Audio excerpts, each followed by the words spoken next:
started here.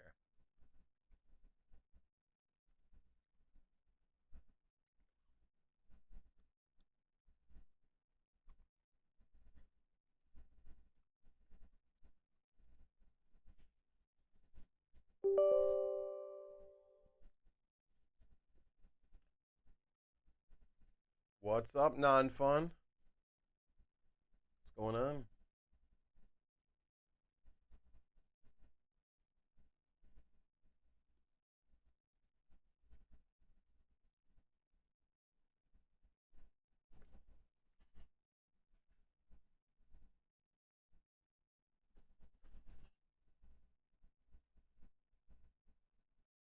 What's going on, Jose?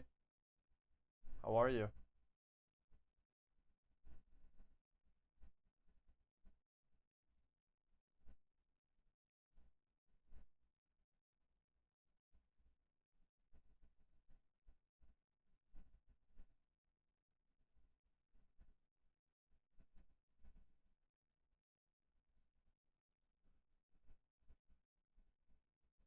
All right.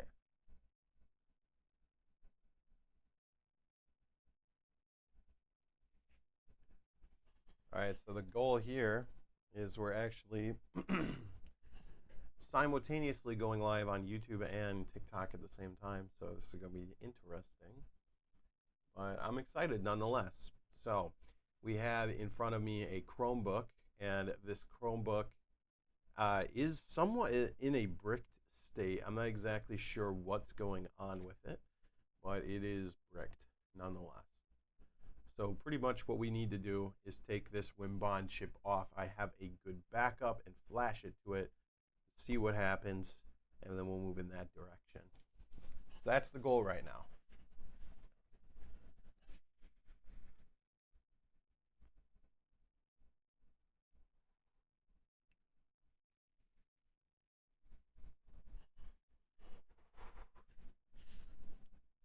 Yeah, so I mean that's pretty much what we're doing. We just need to take this WinBond chip off, and then we need to go ahead and reflash the firmware.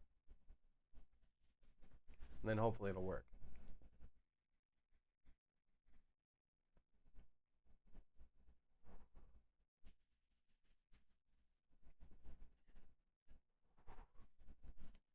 So let's do it. Sorry I'm taking so long here. Just trying out some new things, going live on YouTube and TikTok at the same time. Figure it'd be interesting nonetheless. Let me try something here real quick. All right. All right, perfect. I've got both screens up. I can see that we're live on TikTok and YouTube at the same time. Absolutely fantastic. Kick on the fume extractor.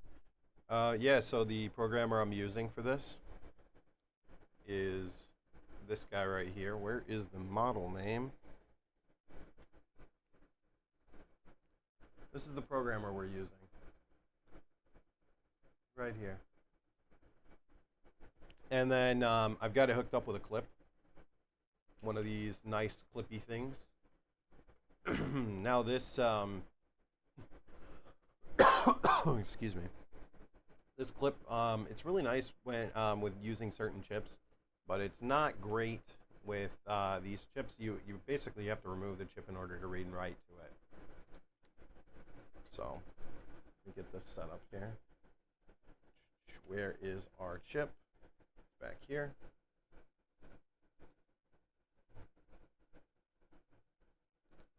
So we gotta get this chip off the board. Let's get the chip off the board.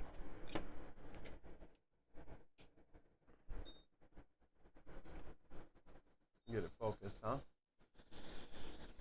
Make sure the temperature is set correct. Yeah, that's good.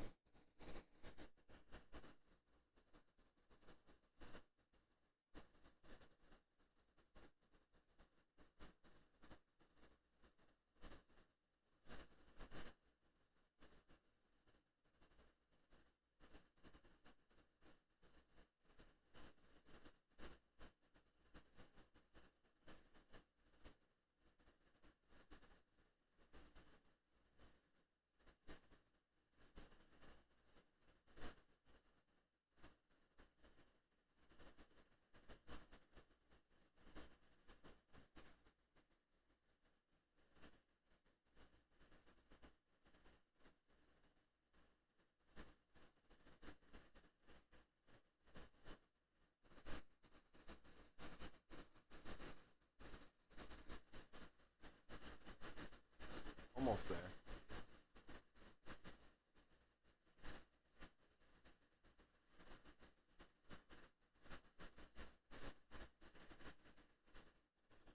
There it is. We got the chip off the board. Perfect. I can set the board off to the side for now.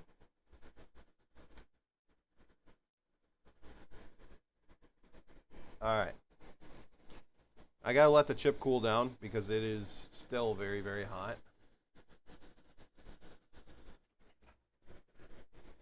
The chip is insanely hot.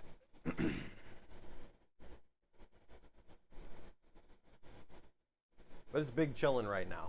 Big, big chillin'.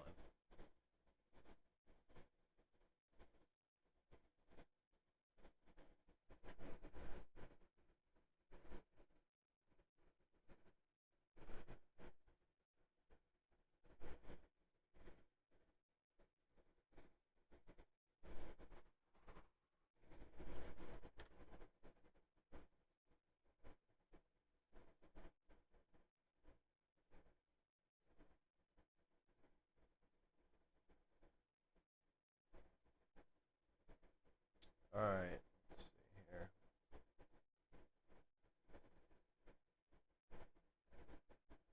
Like I said, I'm trying to work with streaming via TikTok and YouTube at the same time. This is definitely brand new.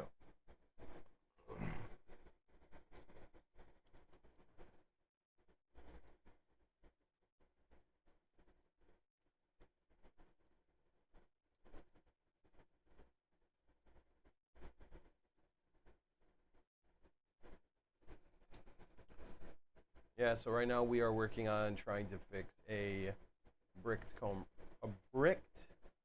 Chromebook. That is the goal right now. All right, now that this chip is good, it's pretty solid, we're going to put it in the clip here. Now what's really cool about these clips is they have a red wire for pin number 1, which is nice. Find pin number 1 on the chip. We look for this dot right, wait for it, right over here. Dot right here. That's pin number 1. So we have to line it up perfectly. All right, let's try to do this as easy and as less complex as possible.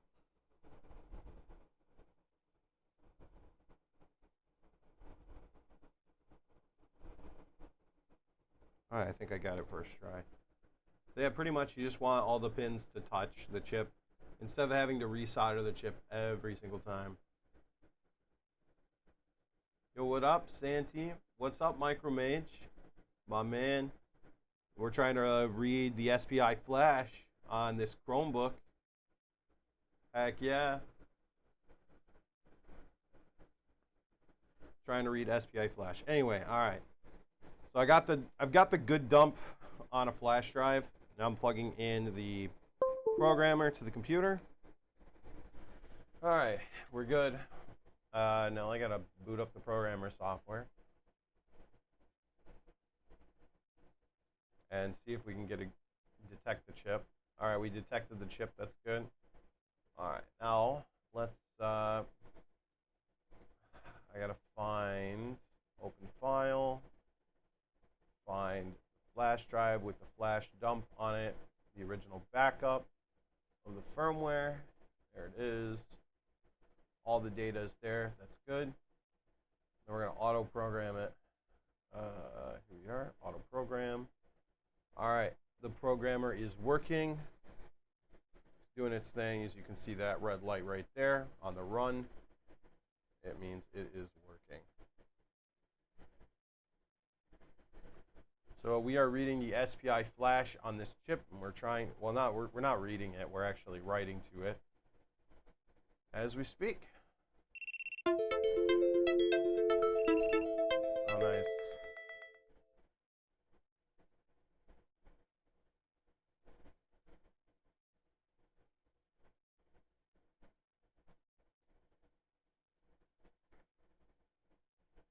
All right, well, the TikTok live stream died for some reason, said that I didn't meet the age requirements, which I must have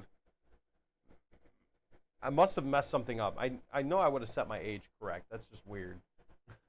Like, oh, all right, whatever. We're not gonna screw around with TikTok Live right now. We'll just go ahead and mess around with just YouTube. All right, let's take a look here. I don't know if I can. Let's see, can I do window capture? Can I capture a specific window? Yes. Yes, I can. Oh, can I capture? Oh, you guys can't see the process, can you? All right, hang on. Let's do another window capture. Okay, we'll set that window capture as. Oh, no, apparently we can't. You guys can only see that. You can see the data. But it is writing to the chip. We are writing to it. So we're big chilling right now. So what it's going to do is it's going to write the data to the chip, and it's also going to verify the data that we wrote is all correct and good to go. Then we should be solid. Let me see if I can change. There we go. Except the one we want. No, it wants to record this one. It's not what I want.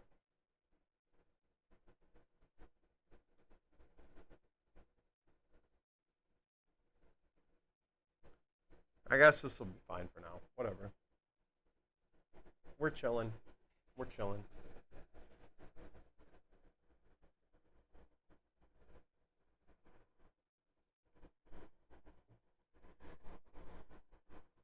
All right, let me kick off the fume extractor. Fume extractor's making quite a bit of noise. No point in having noise, you know, if we can avoid it. Yeah, I'm like, I have a couple of things in today. So this came in a couple of days ago. It's an Acer Chromebook, and pretty much it only boots to like BIOS and recovery mode, and it just sits. Keyboard doesn't work. USB keyboard don't work. I'm not exactly sure why it's not working. What I did try to do originally was, so there's this special thing called buffer data does not match SPI chip. That's not good. Okay. Need to detect the chip again, make sure. Okay, chip is still here. So we're good. Okay, let's rewrite the. Here, let's take the backup, and we'll put it on the desktop, and we will rewrite it. Yeah, that's weird. Anyways, there's a special hack you can do, so to speak. Basically, what you do is you write like a custom BIOS to it with some custom data for your machine that someone made, and it's basically like a custom ROM hack that allows you to boot like Linux, or you could run Windows on the Chromebook, that type of thing. But the thing is, I originally tried that, could not get the computer to boot. I probably did something wrong. I think I created the firmware correctly, just from the guide, but the computer would not boot. So I do have an original backup of this BIOS SPI flash. So the goal is to flash that dump back to the chip, put it back on the board, and see if we can get back to the original thing that we were at. The customer did say that this computer would not turn on at all, but I was able to get it on enough to see that it was stuck at the BIOS, and yes, the keyboard does not work. What's interesting is power button works, and it's part of the keyboard. What is the problem? Exactly. I thought it might be like a failed, because he said that he went through like a BIOS update or something, and I'm just thinking like, because I actually tried to look for a BIOS dump for this machine, and I could not find one online anywhere. And that's why it kind of led me to doing the custom firmware ROM hack type thing. Because I was like, well, if at least we can get the machine to have a custom ROM that will allow the machine to boot, that would be really nice. But, I mean, that's kind of the position I found myself in. It's unique because this is the first time I've ever dealt with a Chromebook with a weird BIOS problem. This Chromebook is a little bit nicer and doesn't have a eMMC. This one has a very strict BIOS and a 256 NVMe. So I mean, it's it's nice. It'll work. So we'll see. But I like to do these lives every now and again because I like to, just hang out, chat. This is what's going on. We're big chilling over here. Trying to fix stuff, trying to see what we can do. What's possible in the field of repair. So yeah, that's why we're writing to the chip right now. So far it's going. It's working. We're over 50%. Almost 75% of the way done.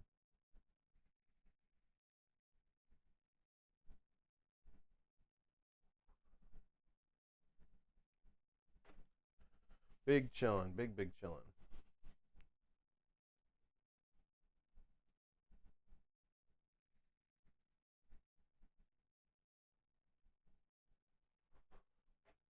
The last Chromebook I had in here, can you program an eMMC chip too?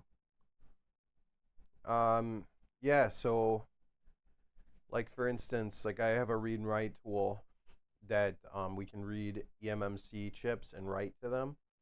So in theory, and the last Chromebook I actually had in was a couple of months ago, and it was actually a failing eMMC. So the Chromebook didn't update, and the Chromebook was stuck in a weird BIOS loop, a recovery loop. It got to 97%, and it would just hang. So basically what we did was we dumped the BIOS, we made an entire backup image of the eMMC, and then we wrote that eMMC image to a new eMMC, and then just resoldered it back to the board and it fixed it. So that's why I love playing around with eMMCs. It's kind of interesting to see what we can get going. See what's possible, But in this particular instance, it's kind of tough to see what exactly is going on.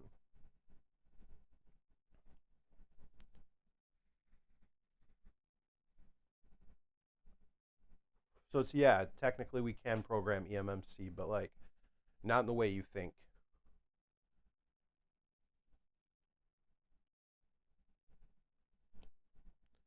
We're still waiting on this thing to program. I think it's verifying the SPI flash with the buffer data right now.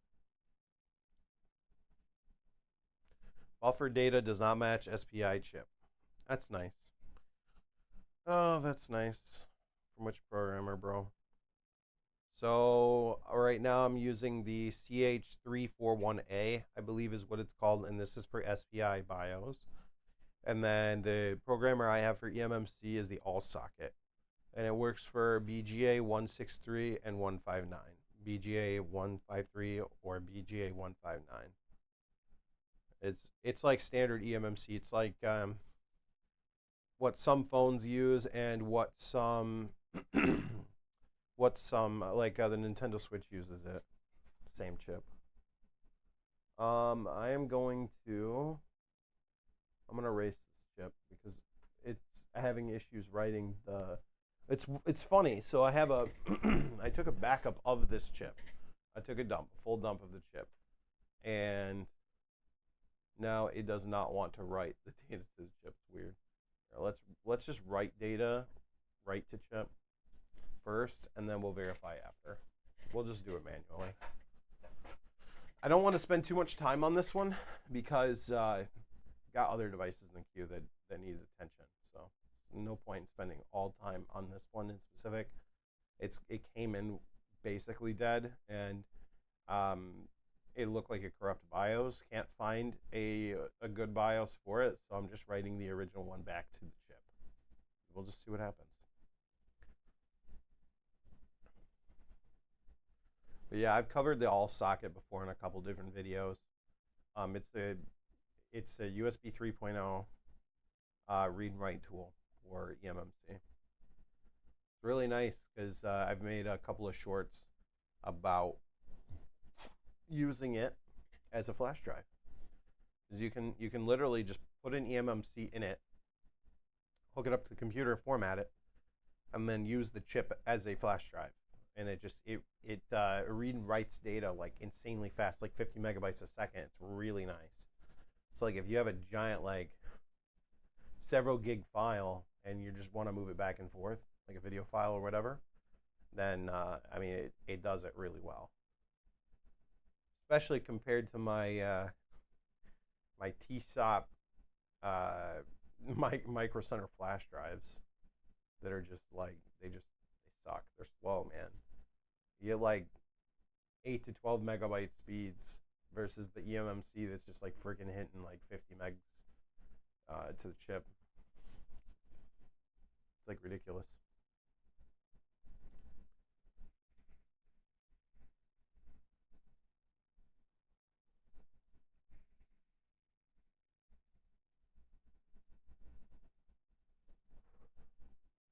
Yeah, I gotta check the queue. I don't even know what we got today. We got a couple things.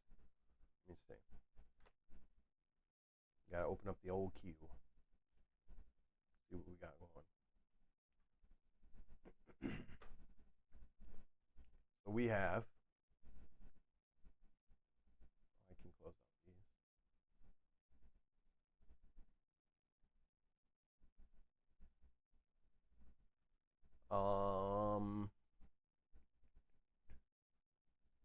We're done with that one. That one we closed out.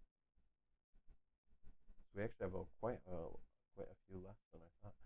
So I have a weird one that I got to look at too. I don't know if I'll have time for it today, but it's a ping pong ball machine that a customer brought in. That the motor that moves the balls, the ping pong balls for like probably like a ping pong ball net thing. The motor does not move the balls, so I got to figure out why it's not doing that. Then we have this laptop. Then we have another Acer Nitro laptop. This one, what's wrong with that? Getting blue screen, driver state power failure, customer also states something about GPU possibly failing. Also, you left it. Okay, yes, you need. Okay. So it looks like it probably is a GPU failure. Okay, SPI flash. Okay, let's verify the chip against buffer data. All right. Maybe the chip was going bad or something. Maybe we have a backup and I don't know. It's just weird, dude. Maybe it has a failed BIOS chip. It'd be interesting. Oh, nonetheless, it'd be interesting. Okay, if buffer data does not match SPI chip, so hypothetically, maybe we have a bad BIOS chip. Why is it that we can get a good read but not a good write? That's weird. All right. Well, I have a couple of BIOS chips here. I gotta see exactly which one this is. All right, what do we got?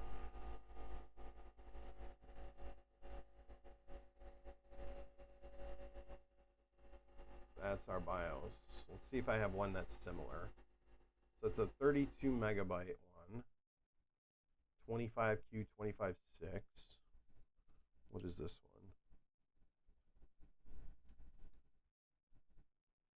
25R256 JVEQ JVEM. Let's see which one is this? 25R256 JK. Okay. JWEQ. So 25R or what is this? 25Q. And then I've got another one over here. Is this compatible? What is this? 25R. Okay. Do I have another BIOS chip anywhere? I do.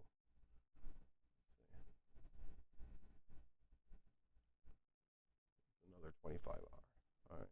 So this is a 25Q. Let me see what the specs are on this guy, and then we can compare it against the chips that I have. I think one of the chips I have is like 1.8 volts. The other one is like 3.3.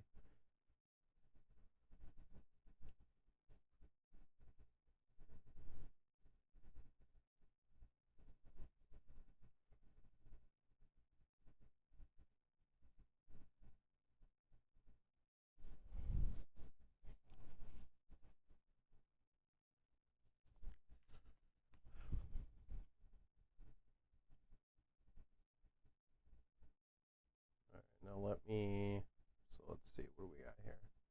This one is JWEQ.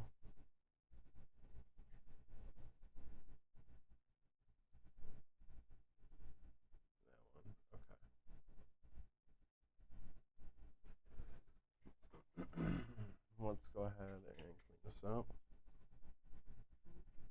We can possibly see it decently on the camera.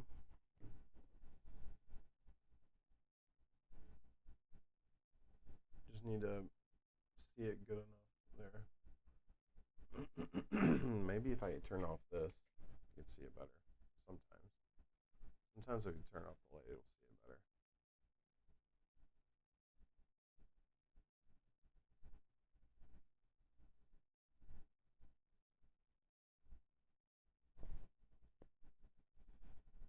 Basically, all we need to do is take a quick picture of it, see exactly what chip it is.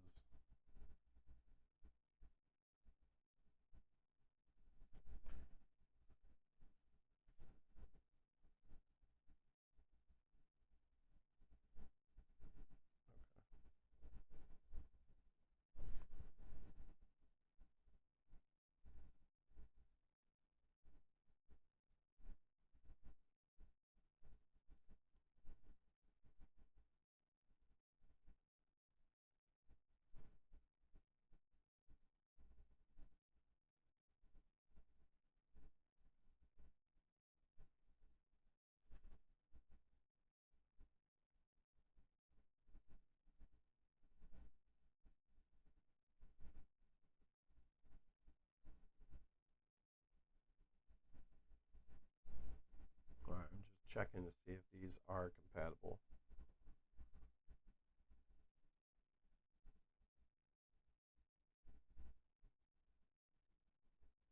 Alright, ChatGPT says that these chips are compatible. So here's our original right here. This is our original guy right there. And then here is our other chip. I do have a brand new version of this too, but I guess we can just try this one and just see if it will be compatible in writing to it and all that. You see, maybe it's an issue with our writer, but if I can get a solid write to the chip without any issues, then it could be that the chip failed. And maybe that was our issue all along. Who knows?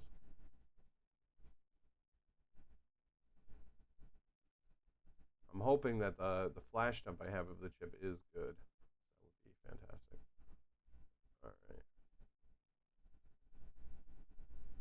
Like I said, I don't want to spend forever on this one just in case, because it's like, it's got a lot of prep and stuff that we have to do to get this thing working. All right. Connect it up to the programmer. Got to check for pin number 1. That's pin number 1.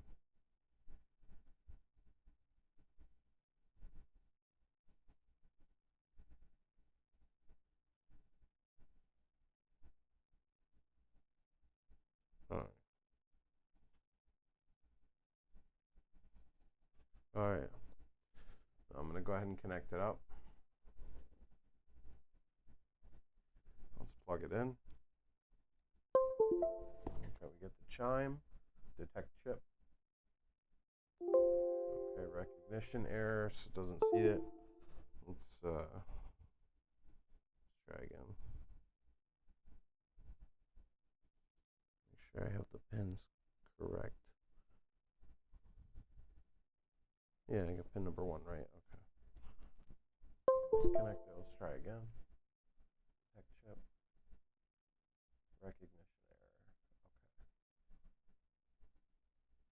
Okay.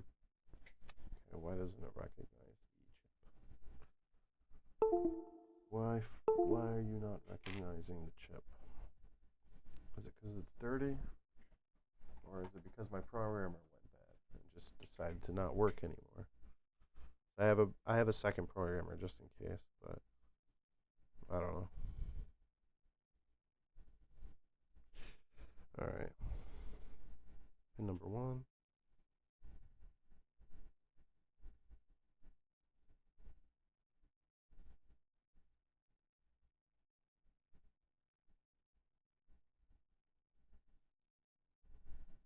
All right.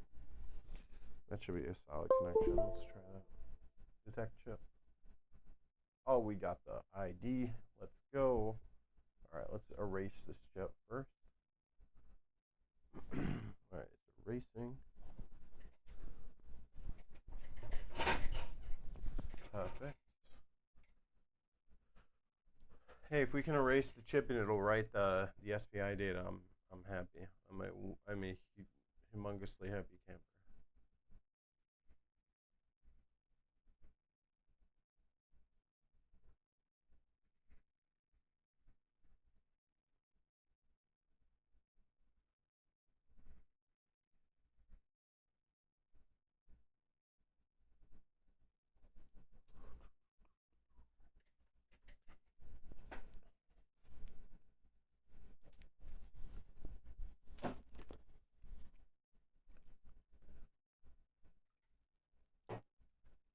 Beautiful.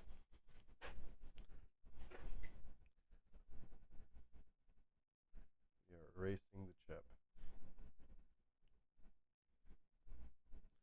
Yeah, so like these clips are really nice. So like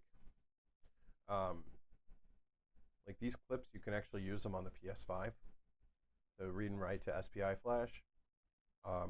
As long as you have the chip clipped on correctly, it will work. All right. All right, we're writing the buffer data to the chip. Let's do it. It's writing the buffer data. Then we'll try to verify the buffer data. Because I don't know, it is a pretty big flash file. It's like 33 megabytes maybe.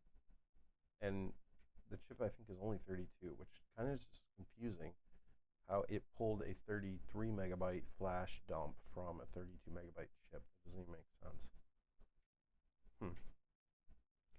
Questions. Like, how can we answer these questions?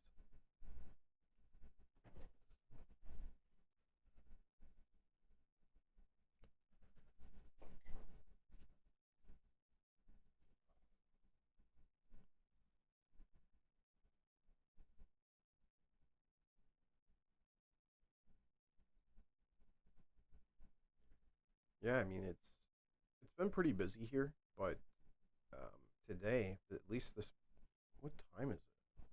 Why does my computer say it's 4:15? Dude, that is weird. I don't know why the date and time is wrong on my computer. I'm looking at it because I just booted into Linux to do some SPI stuff with this chip. And it might be, I don't know how the time got reset because I was looking at the time on the computer. I always check. It's 4:15. That's so weird. It's not 4:15 here. It's actually 12:15 here. It's like a little afternoon. But yeah, usually on Saturdays we're pretty busy, but I haven't gotten any calls yet today, knock on wood. Not saying that calls are a bad thing. I'm just saying like I haven't gotten any yet today. Still writing the flash dump, which is good. Be really nice though if we could get a BIOS that we could flash to this thing, but I can't find any Chromebook BIOS for this particular board. Like if you go to look for a BIOS update for a Chromebook, like good luck. Like, you won't find anything. But if you look for like a BIOS update for a Windows machine, boom, you can find them just about anywhere.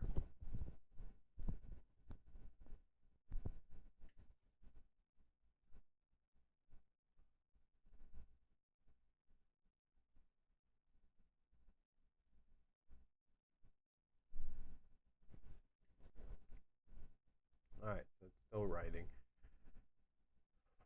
It's unfortunate you guys can't see the progress bar. It's just not showing up. Yeah, it's like on this program when you read and write to the chips, it has a progress bar, but for some reason it's just not showing.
It's still writing the data.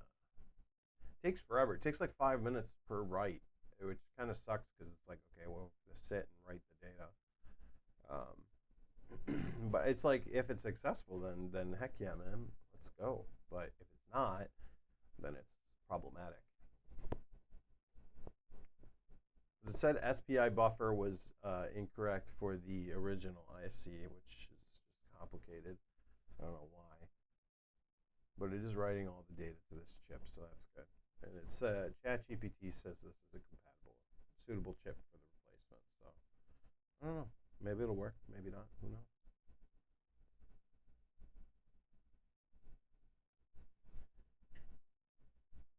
Okay, SPI flash recording successfully.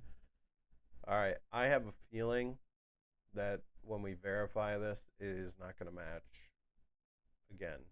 I just have that feeling that the data is going to be like incorrect or something. Some weird stuff.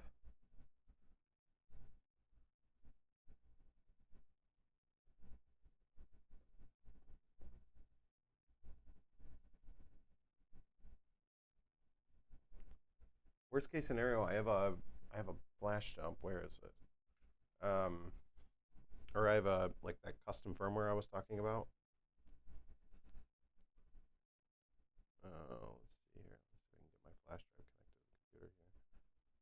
All right, that connected. Let me see what I got. So I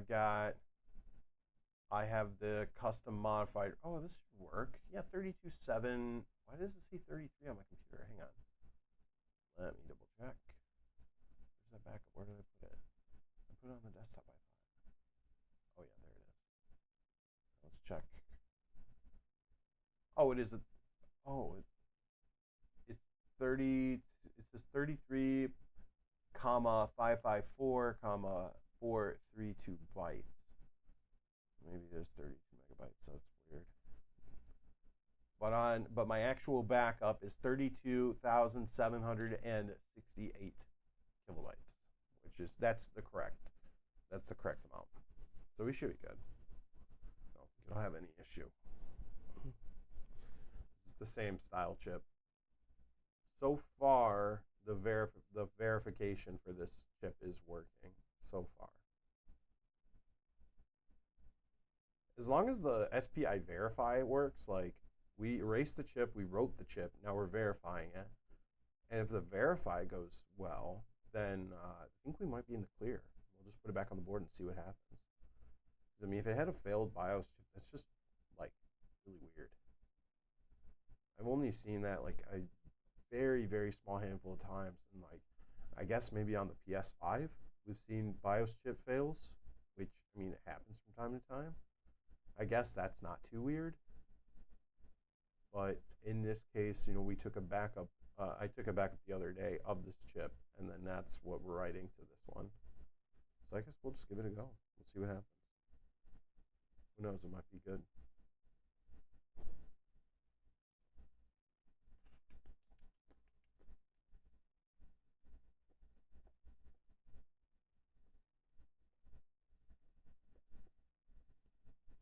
The progress bar is still going, by the way. It's at about 50%. It's too bad I can't show you guys. I can probably figure it out, honestly. Hang on. Let me see. So I got window capture, right? Let's see. Display capture. That's probably going to capture this one. And oh, I can select the display. Yeah, there we go. Now you guys can see it. And then we'll get rid of this one. We'll get rid of this one. Oh, you know what? Let's do this. Haha, we got it. No, let's get rid of that one. Boom. Now you guys should be able to hear me fine. And we got the SPI reading. No, it's verifying. It's verifying data. So now you guys can see it. Heck yeah, let's go.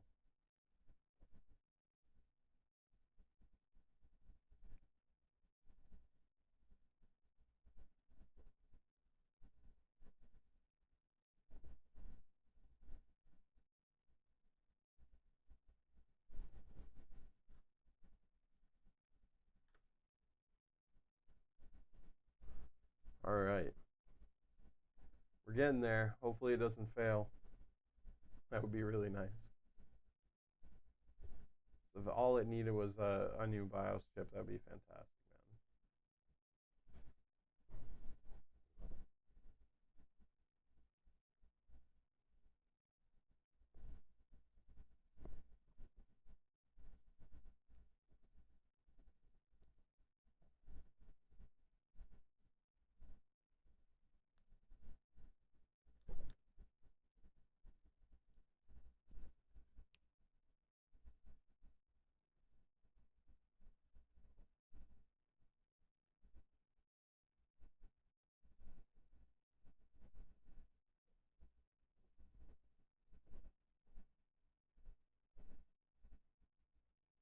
Still going.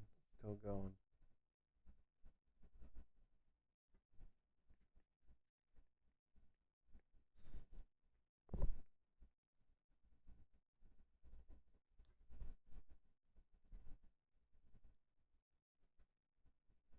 Have you guys seen the Mr. Beast drama going on?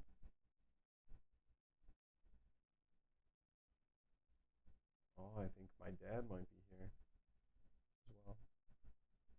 Might be coming up the stairs now, possibly. Dude, if this verify goes well, that's... Oh, pff. Verify went well. That's... Oh, my God. All right. Okay. Well, the verify went well, so it means the chip wrote good. But the original chip wouldn't write good. What the heck's that about? All right, so maybe it just has a bad SPI flash. And let's replace it with this one and see what happens.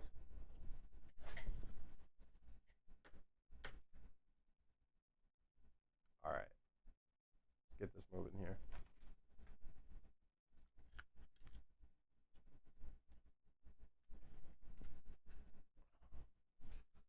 Get that on, or off, I mean, the light on. All right, perfect. Hey, what's going on, Dad?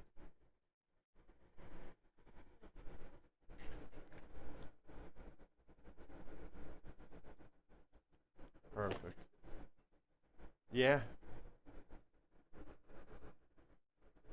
All right.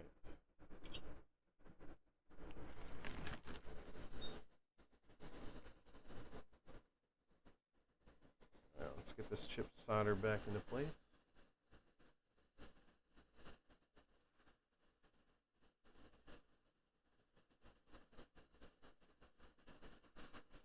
Oh, it wasn't ready.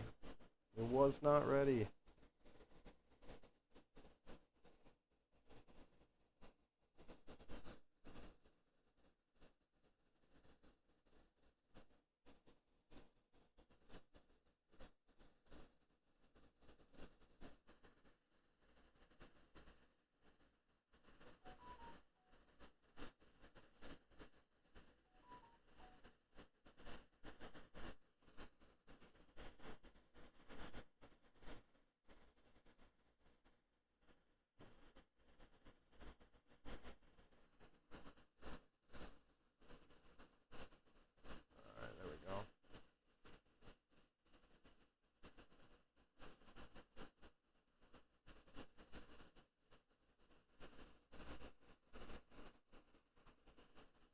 What I'd like to do is try to move this over.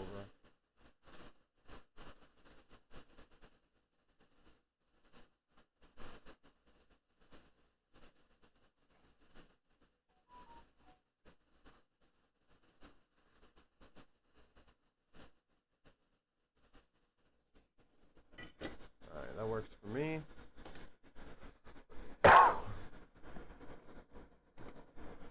Kick on the old soldering iron. Am I right? Get the old soldering iron on.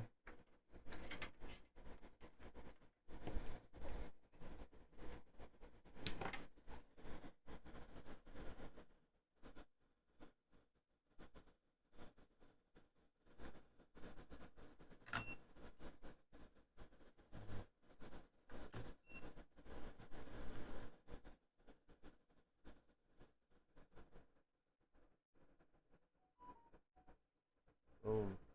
There we go. All right, let's cool down the chip.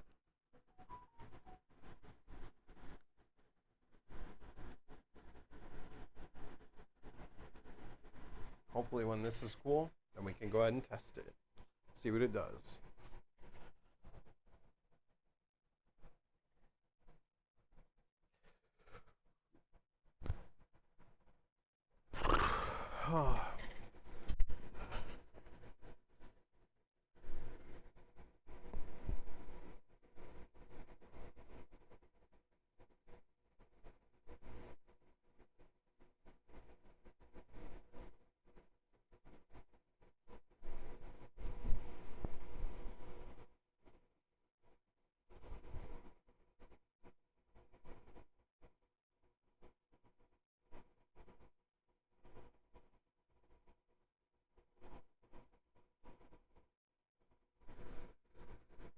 All right, we're getting there.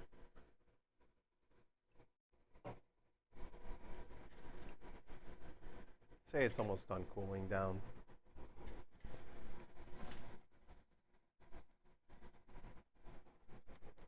All right, let's see, where's the board at? Oh yeah, board's nice. All right, let's get the housing in place. All right, let's get the board in the housing.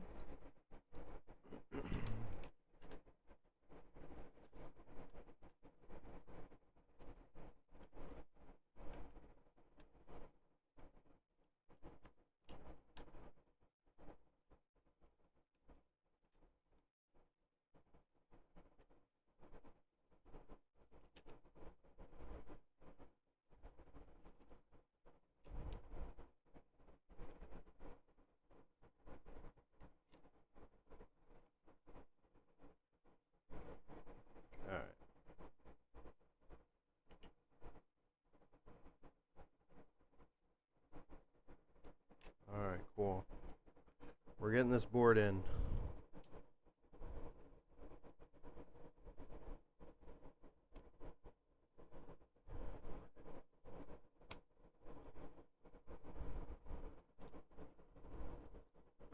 Connecting the keyboard, connecting the trackpad.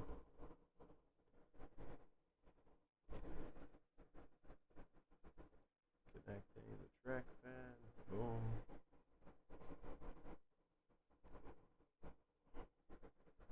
Connecting whatever the heck this thing is. All right. Connecting this guy. What up, Dad? I know I am making a lot of commotion back here. Connect the fan. Boom. Let's connect the LCD. Boom. Let's get in there. Boom. All right. That's connected. I have a good feeling this is going to work, but if it doesn't, it is what it is, and we'll put it back together, and we'll call it a day on this one in specific. And we have a graphics card to look at after this.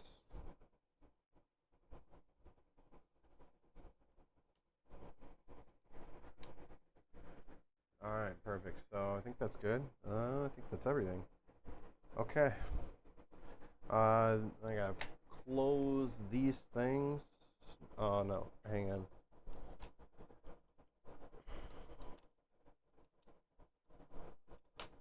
There we go. There we go. There we go. All right, we need some screws. A couple of screws to throw in this hinge so the whole thing doesn't fall apart.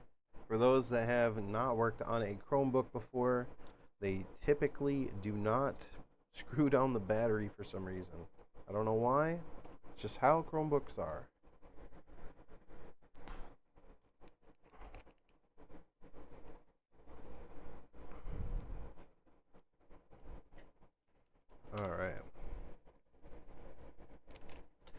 Alright, so Mobo is being held in by a couple of screws. Alright, let's get this lid open. We'll plug it in and see what it does. So here's the screen. Let's get it plugged into a USB amp meter and see what it pulls. 20 volts. Oh, the charger slipped right out. 20 volts, pulling 2 amps. Oh, we did something. Do we have keyboard? Does keyboard work? Keyboard still does not work. At least we know we have a good BIOS dump. All right, let me unplug. I guess we can try plugging the battery into the board. Or maybe not. I'm gonna go ahead and flip this up here. All right, that's cool. We're somewhere. We're getting somewhere. All right, let me plug it in. Let me see what it does. All right, so plug it in USB amp meter, 2 amps, 1 amp. Something went wrong. Touchscreen, no touchscreen. And use arrow keys to navigate up and down, and they do not work. Nothing works. Does power button work? Power button works, but nothing else does. Yeah, see, that's what I'm talking about. That's just weird. Why does the keyboard not work? I have an idea. Let's spam the down key upon boot up. See if it freezes. No, it's not freezing. USB keyboard. Let's try a USB keyboard and see if that makes any difference, which I doubt it will, because I think I already tried that the other day, and it did not make a difference. USB keyboard. USB keyboard. Come on, plug in, sir. Yeah, that's all correct. All right, get in there. We have power.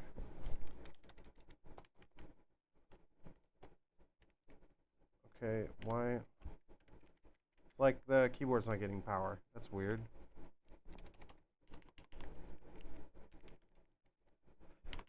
Okay, no power on the keyboard. Okay, what about on this side? Do we have? So we have USB-C. I have, let me think. I'd have to find it. So this is where we're up against, just so people know. We have a bricked Chromebook, and I have a good BIOS dump of it, and we have a good BIOS chip on the board. Pretty much what the issue is right now. As we speak, and hang on, let's do some changes here. Okay, yeah, I think it changed over. Yes. All right, camera's working. So pretty much the issue that we have right now. Hey, what's going on, guys? It's a little bit blurry. Let's see if I can fix that. There we go. Perfect. All right, so we have a Chromebook that goes to the something went wrong screen. To try to fix the issue, start the recovery process. Remove all connected devices, then hold down escape, refresh, and power. So let's do that. Escape, refresh, and power. It says hold it down. Let's see what it does. So we know the keyboard works, but something obviously more. Then hold down escape, refresh, and power. Maybe we should let go.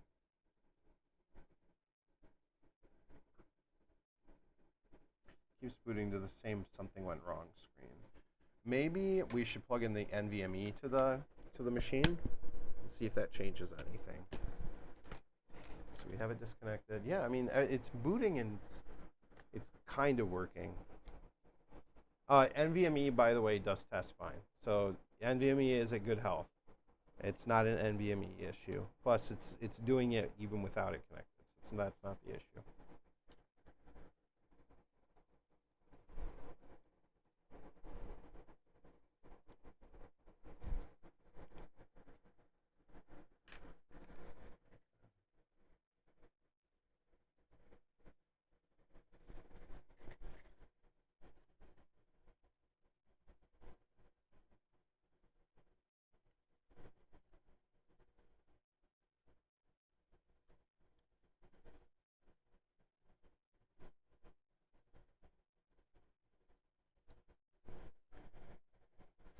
All right.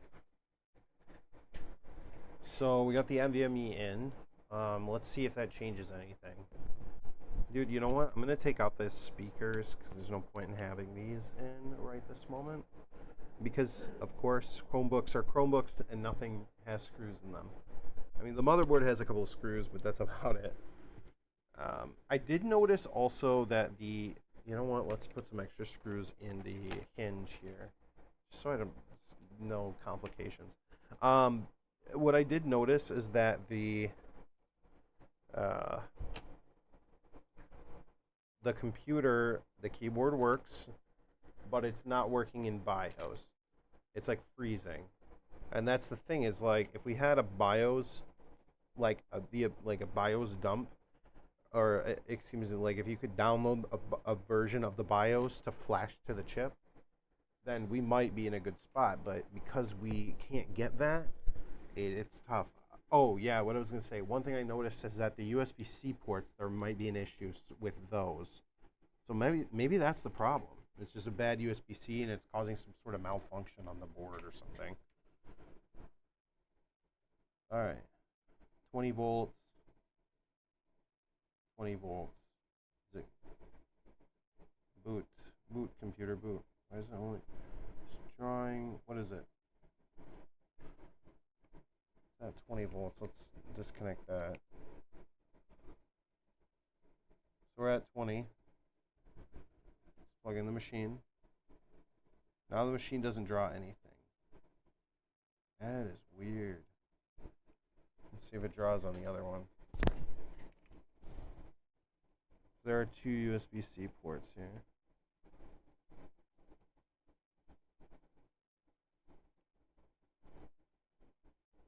Nah, it's not drawing anything. Hold the power button down.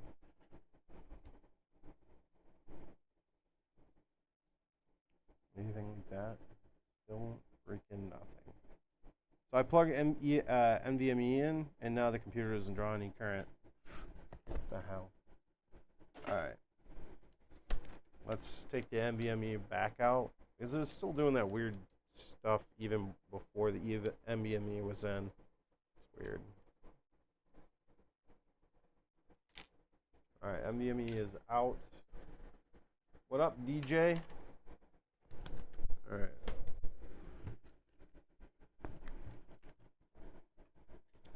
All right, let's plug our charger back into it. Let's see what it does. So, still not drawing anything. Okay, let's grab the USB-C tester. See what it shows, because it could have a bad port. Who knows? Where's the backpack?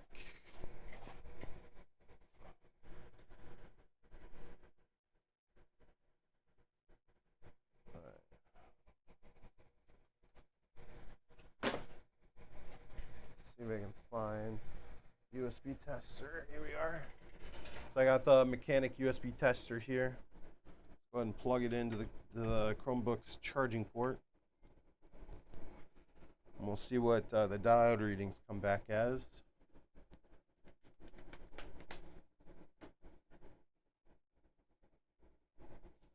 Alright, so we have, it looks like data plus maybe is open line.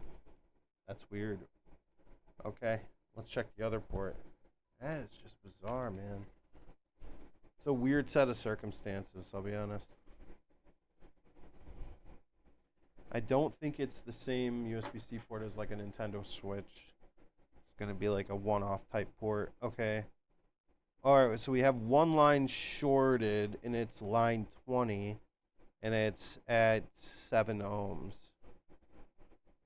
So that could be an issue. And it's on this USB-C port over here. I guess we can look at the port and see see if I can reach my switcher.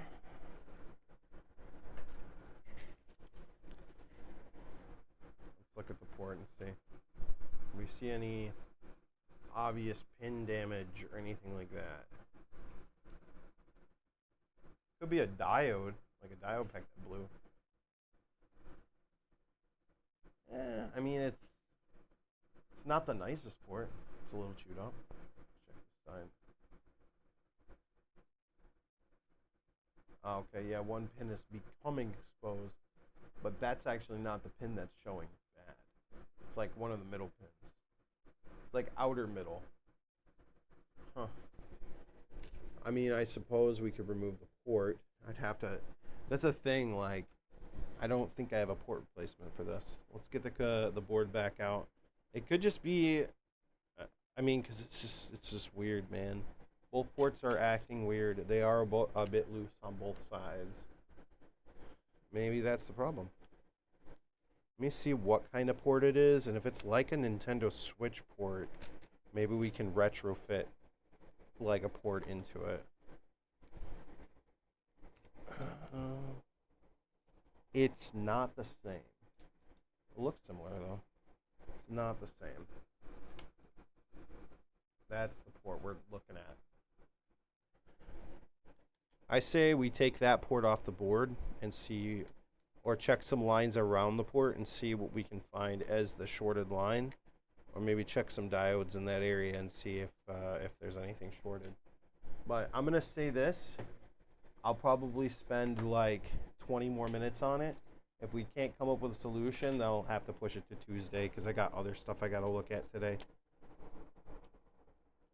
It's like it's a lot of like, this is like a really random, not straightforward issue. It's like yeah, when it comes to electronics repair, sometimes you have incredibly straightforward problems that you can come up with straightforward solutions, which is really nice.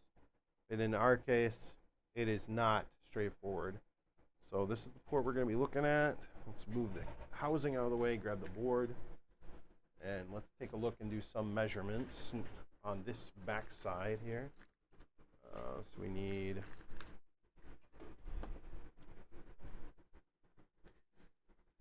multimeter leads. Okay.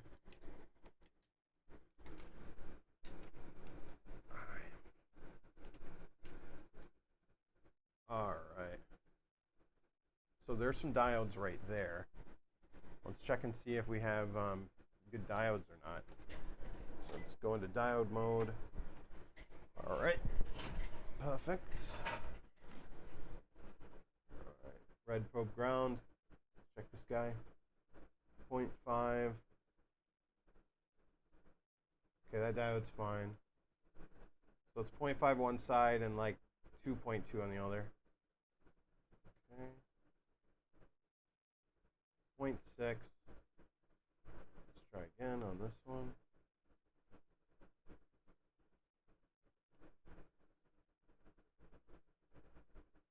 That one's fine. Oh, the port's that's a little loosey-goosey right there, boys. All right, check this out. I don't know which line is which.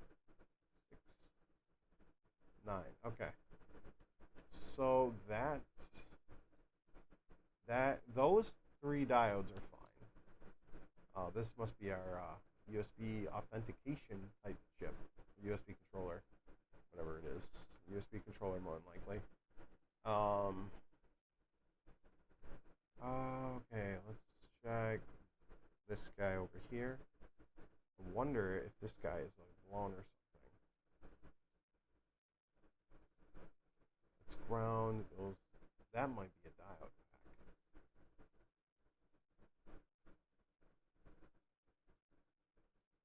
pack. That is. What is that there? Okay, that's not. Why did it show short for a second? Okay, yeah, right there when I did that, it shows ground. That's a thing, this type of diode pack, I'm not sure exactly what it could be.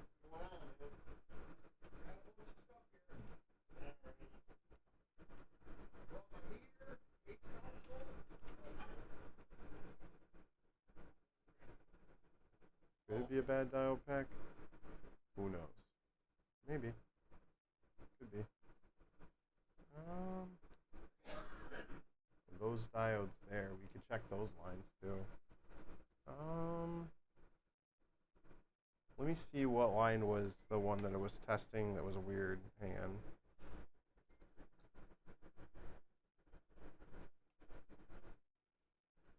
Alright. This is our mechanic USB tester. The port is very, very loose. Okay, we have an open line there and short on 20. Let's try again. Just reconnect it.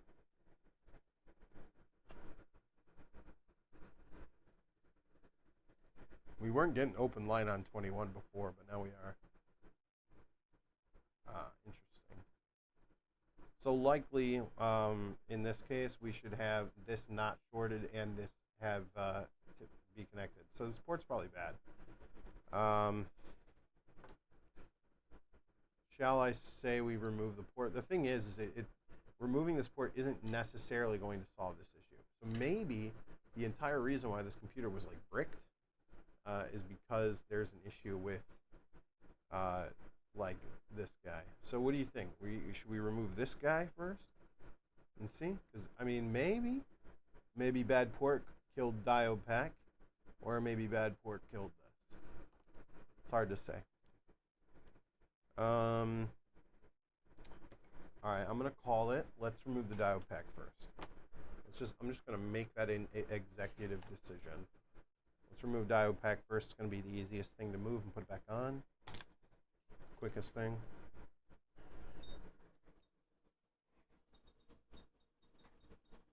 All right.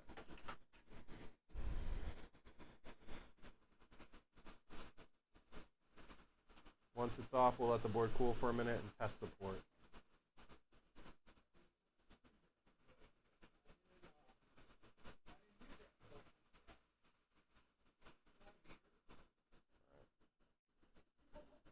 Set it off to the side. Okay. Let the board cool down. So we're getting like accurate diode readings.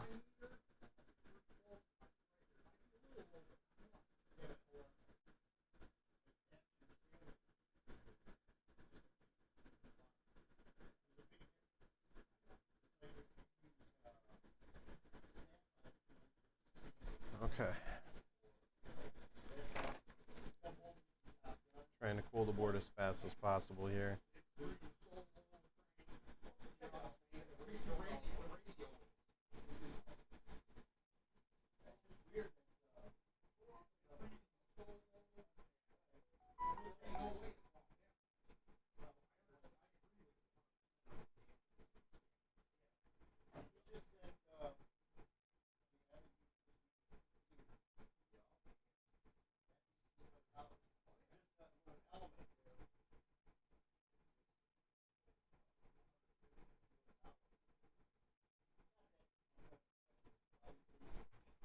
Alright, board's probably cooled down enough, and it is. Let's try the USB-C tester again.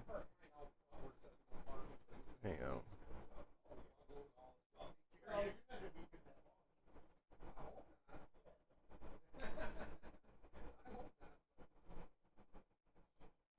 Wait, what the hell?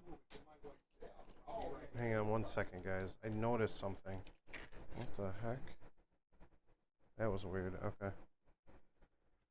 Okay. Alright. So let's connect our tester again. Turn it on.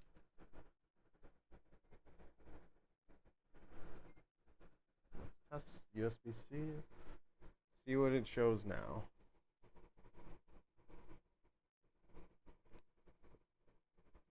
Okay, so it's still short, so it's not the diode pack.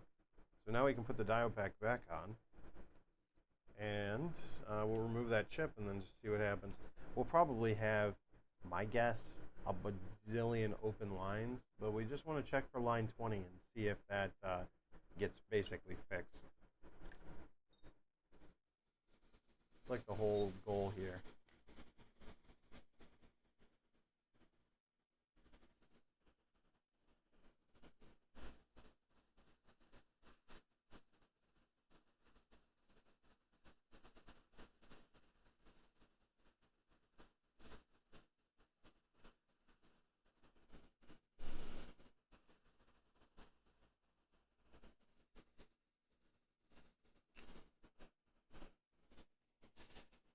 Don't worry, Sorry guys, I got the diode pack still here.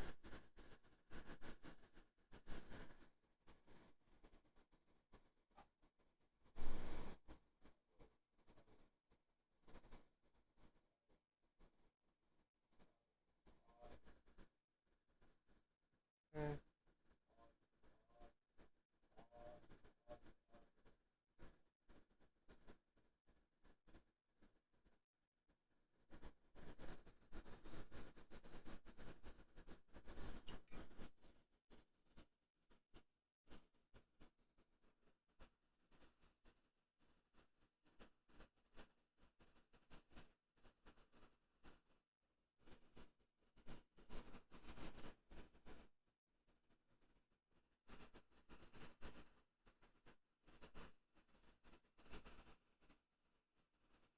There it is. Boom. We did it. Alright. Clean it up a little bit.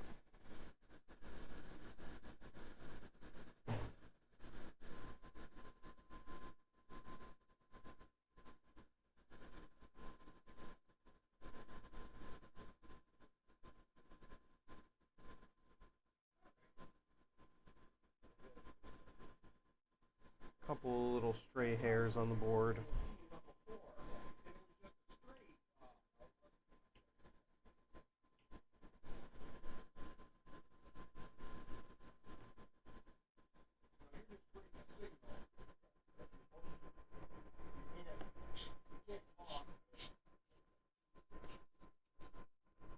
Still got some hairs there.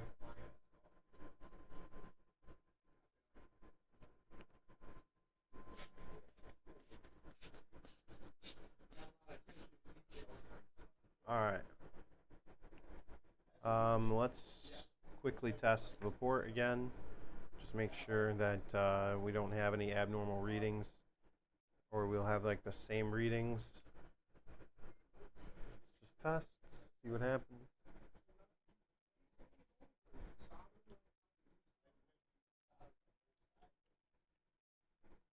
Alright, same thing. Oh, we have the return of oops, I hit testing again.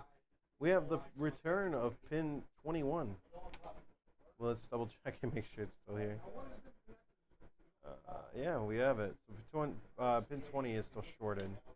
So let's see if removing this chip, we can also check, because I don't know exactly which pin 20 is on this. I guess I could do a little research really quick. And let's see here, USB-C pin out. USB-C pin out. All right, so we're looking at, so if we're looking at the port,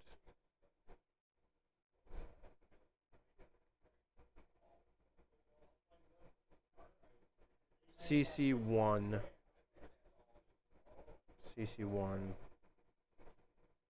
or it's S bus 1. I do not know what that is. S bus 1. Okay.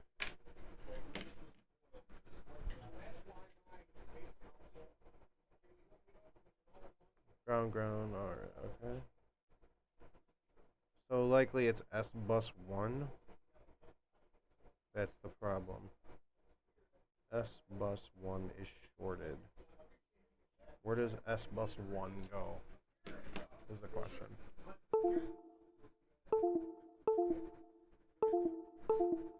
Something is disconnecting a bunch of times.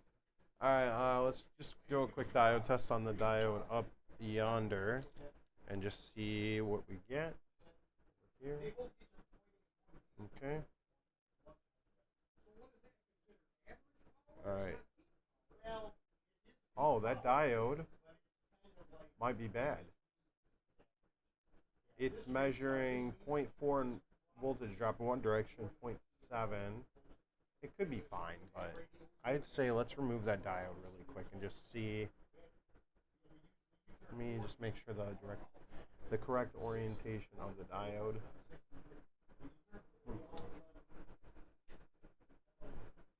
correct orientation of the diode. Okay, so it goes in that direction. So it might be a protection diode.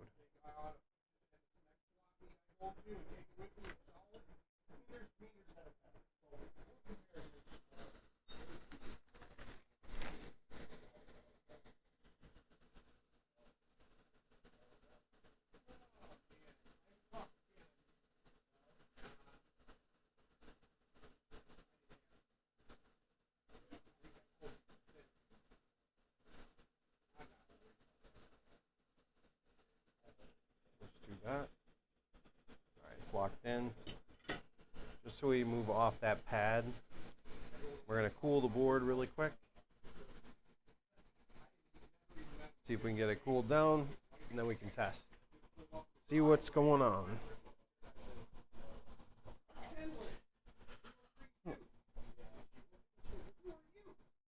Oh man, I'm tired today.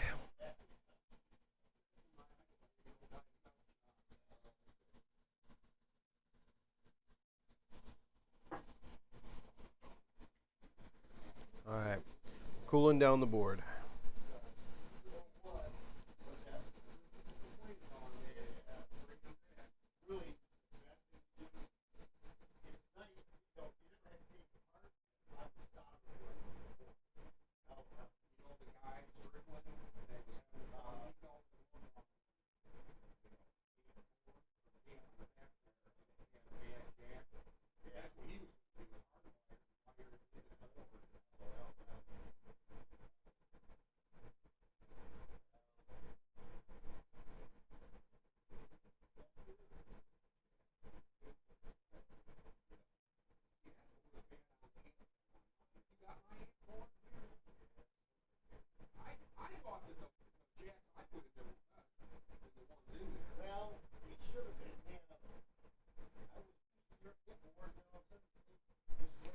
All right.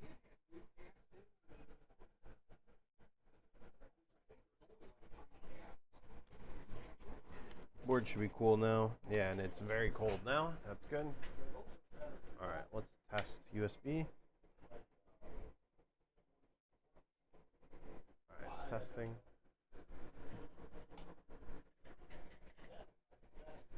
What does it say? Now we have OL on 20, but we're also missing OL on a couple of other lines.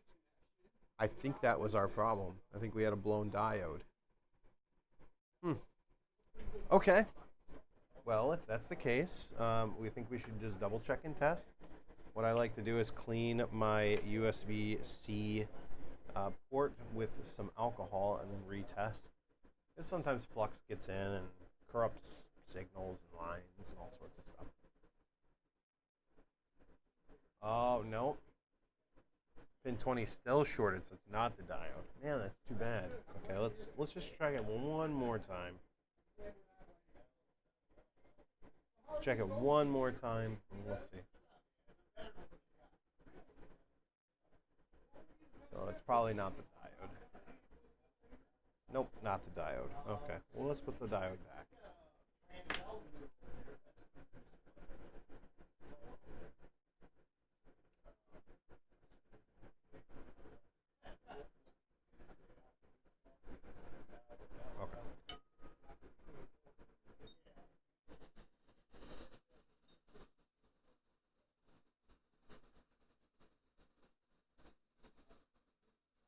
It was nice to see OL on that shorted line for a second there, but it could be that this is normal, that the diode is that low.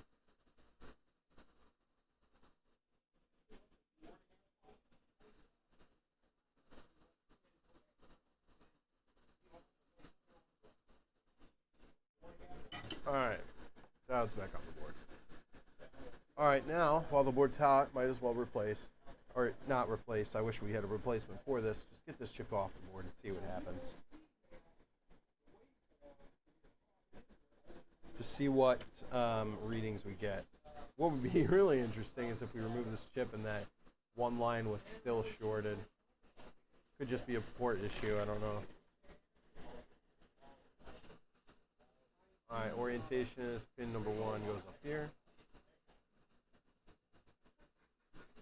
Chip's about to come off. And that's it. We got our chip off the board. Now we do have to let the board cool because it got really hot to do that. Alright, board's cooling down.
Okay, just have to let it cool down.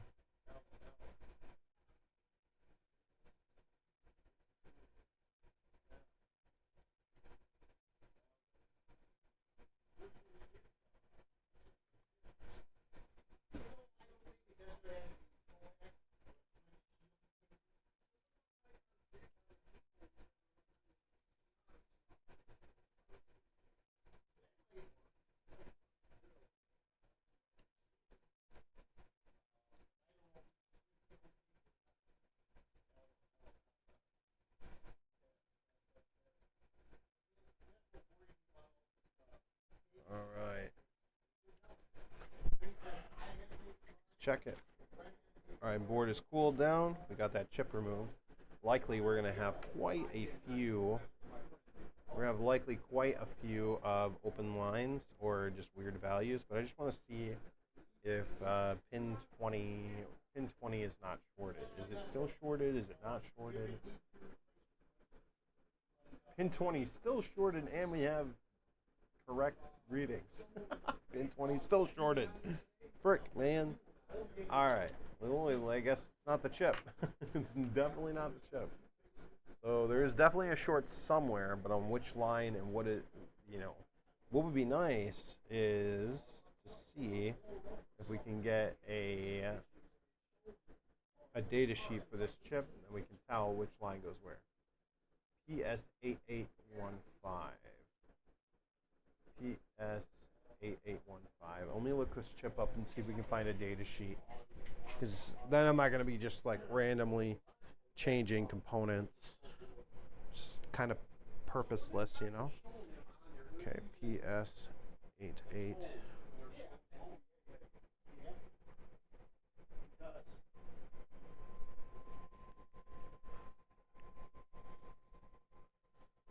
Okay, perfect. 10 gigabyte retimer for USB. Okay.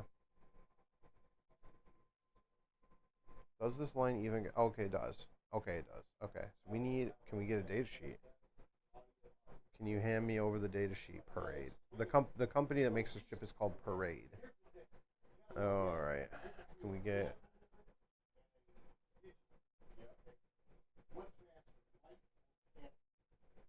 Okay, can we get a data sheet? Can we get a data sheet?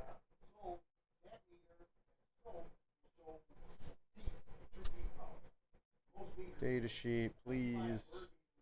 I found a PDF.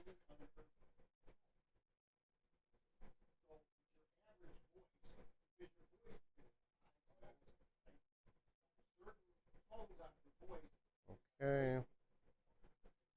Would be nice to find. That way I can find like a pinout and see what pins connect to that, what I presume is a shorted line. Let's see. I suppose we can just test each line and see if there's a shorted one. Because I see diodes, or what are presumed to be diodes, all across here. So maybe one of the lines is short, the ground, via the diode or something. All right, let's check the lines. We can do it in diode mode. I just have to be able to see the meter.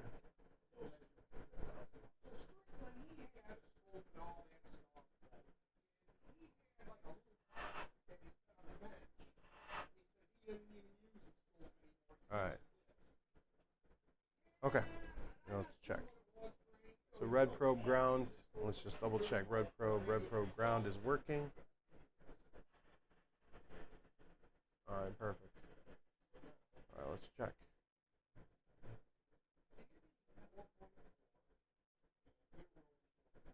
Good. We're good. We're good.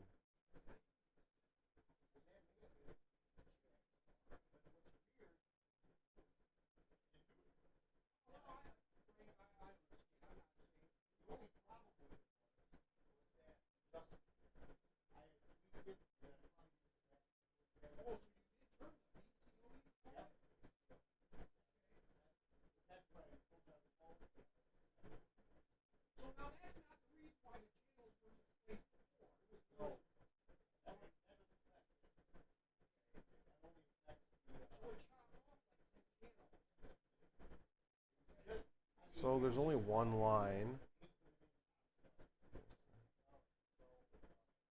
Is there one line?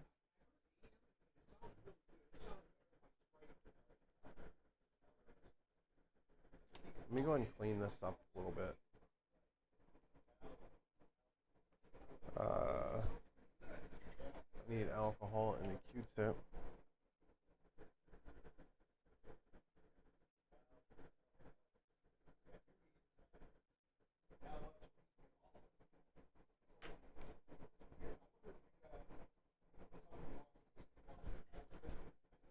All right. Let's check again. Nothing. Nothing. Nothing. Nothing. Nothing.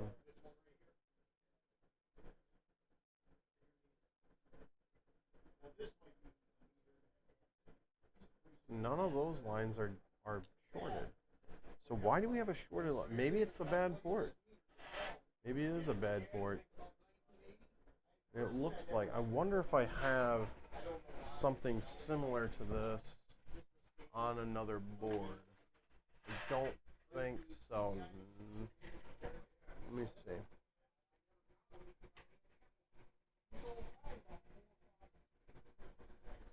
So that's what the port looks like. Let's see here.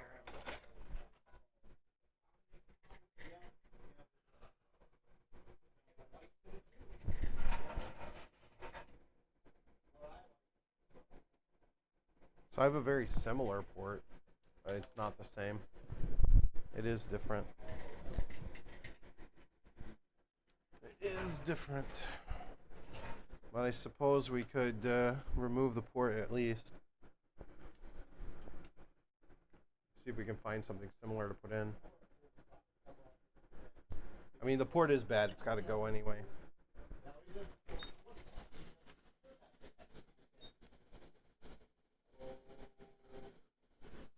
Let's remove it.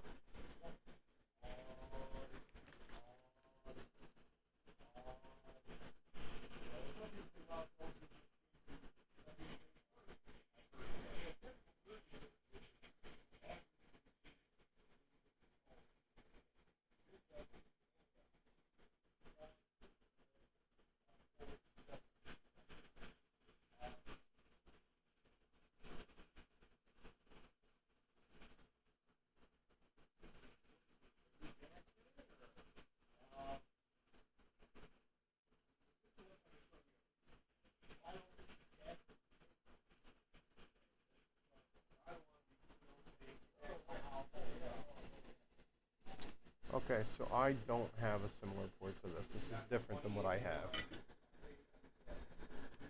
Okay, so we'll have to find something completely... wait a minute, let me check the underside of this. 1, 2, 3.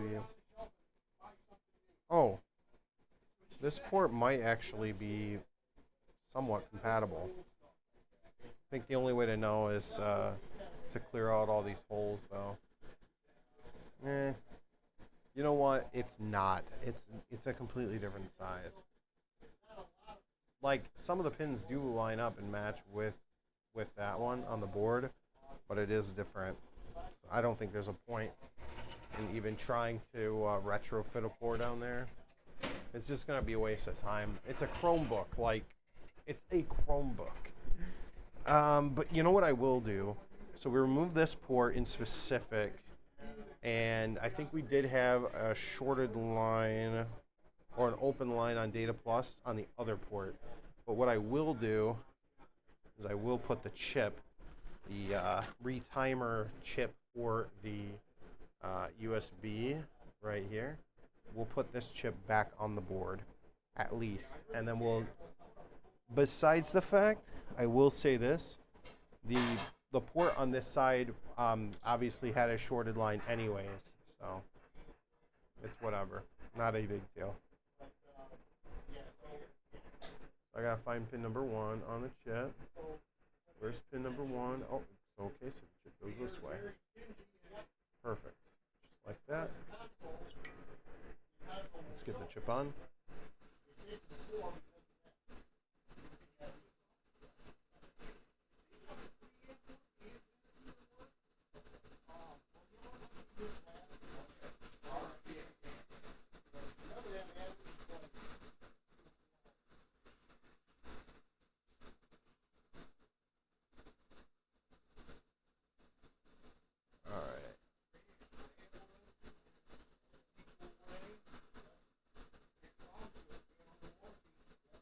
Perfect.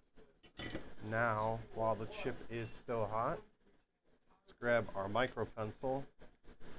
We're going to go ahead and run across all the pins real quick. And let's add flux to the chip.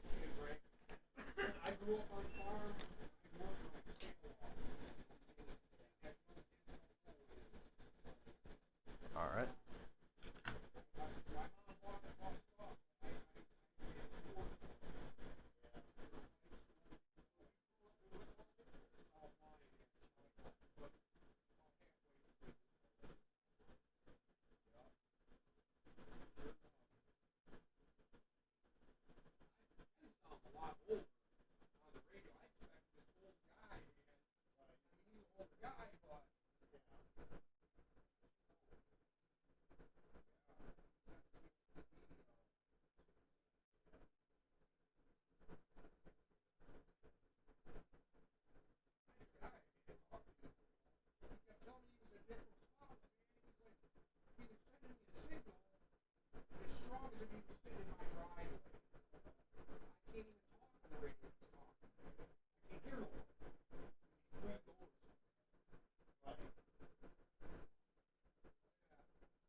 Oh, I moved a resistor.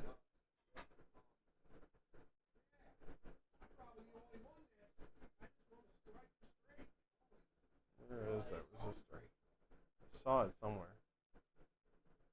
Bridge capacitors. There.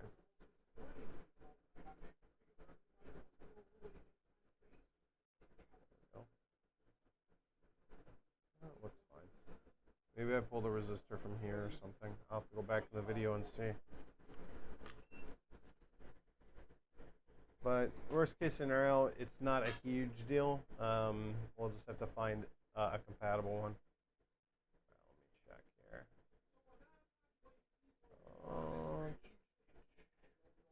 It looked like I moved a resistor. That's what I'm looking back in the video and trying to see.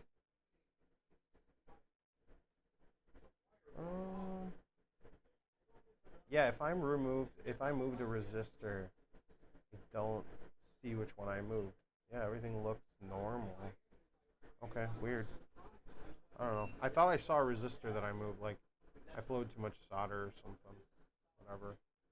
Not a huge deal, but anyway, yeah, the chip's soldered back in. It's good to go. Let's go ahead and clean up. and then move on.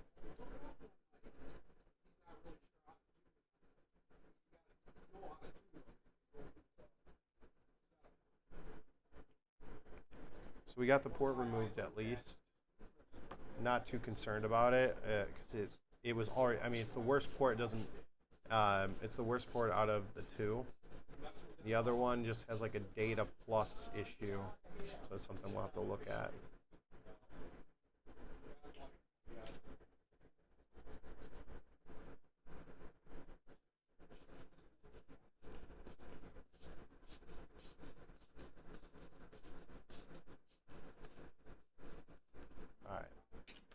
All right, chips on. Let's move on to the complete opposite side of the board. All right. Take a look over yonder. So the same type of situation on this side. All right, this is the port we're looking at. Let's grab our USB-C connector.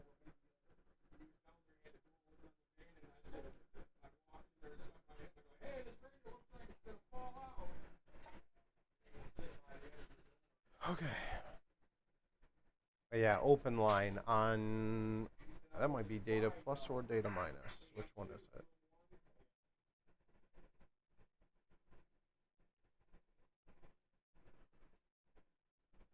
Yep, data plus. So we're missing data plus on both lines. It's just open line on data plus. So we're missing data plus. Why are we missing data plus? That's the question. And where does data plus show up in the board is the other question. That's a huge question. Where is data plus? And I have not personally did any rework on this part of the board at all, so I don't know. Okay, I'm just briefly giving visual inspection. See if I notice anything. Could it be a filter that's blown? Maybe. Could be a filter. I mean, like, hey, let's freaking check. We'll check it out.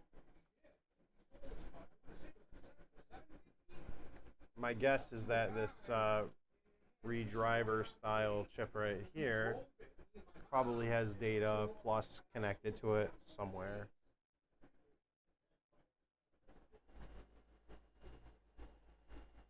All right, what do we got here? Maybe we can check the filter.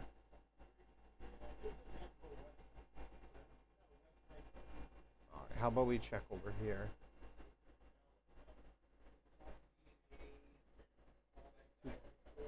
0.2 voltage drop, 0.2, 0.2, 0.2, 0.2, 0.2, and check over here. 0.2, 0.4. Check here. 0.8, 0.3. Let's check here on this side. 0.2, 0.2, 0.2, 0.2, 0.8. Oh, wait a minute. Did I miss it? Oh, no, I did. I missed a section right here. 0.2. Oh, that's a little loose right there. Oh. Did you guys see that? That thing is already gone. Okay, well that could be it. Could be it, possibly. Let's see if with that thing removed. Let's see what happens when we plug in our tester. Worst case scenario, we just replace the RF choke and call it, you know. Let's check it with that RF choke removed, see what it does. Okay, that didn't change anything. It didn't change a thing. How about I take a pair of tweezers and I bridge one of the lines over here and then run the test and see what happens.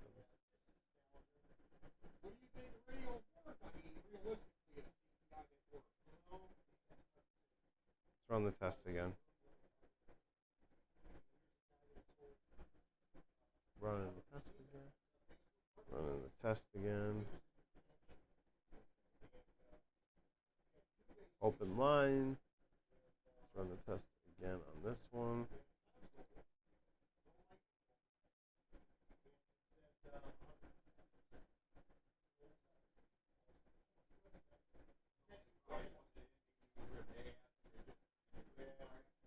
Nope, same thing. It's open line. Alright, well, I suppose let's just run jumpers to fix this.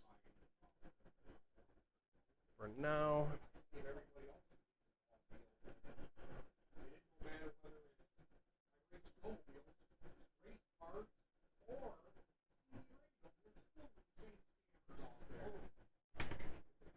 Oh, you know what? We gotta remove that.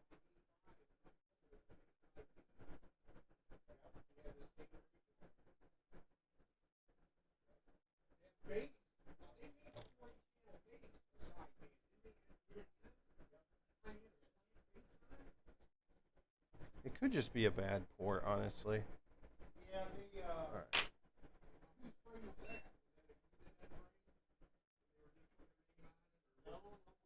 Alright. Let me see if I have maybe a choke we can pull from a switchboard or something. Might be too big, but we'll try it. Oh, you know what? Hang on.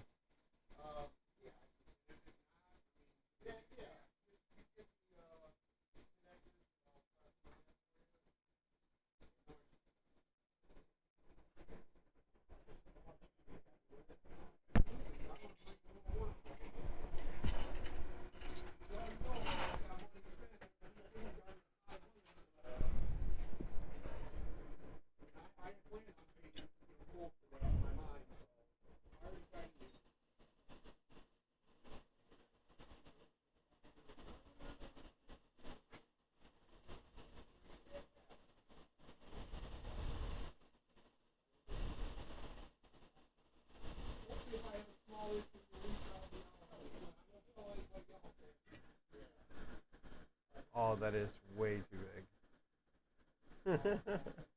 That's a Nintendo Switch filter for you. Way too big.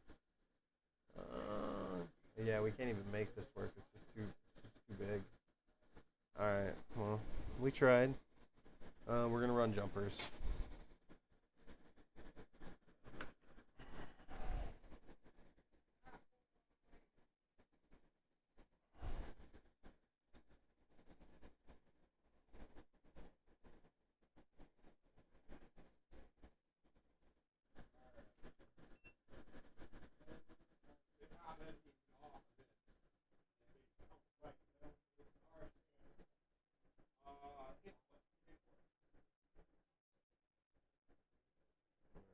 Solder it in.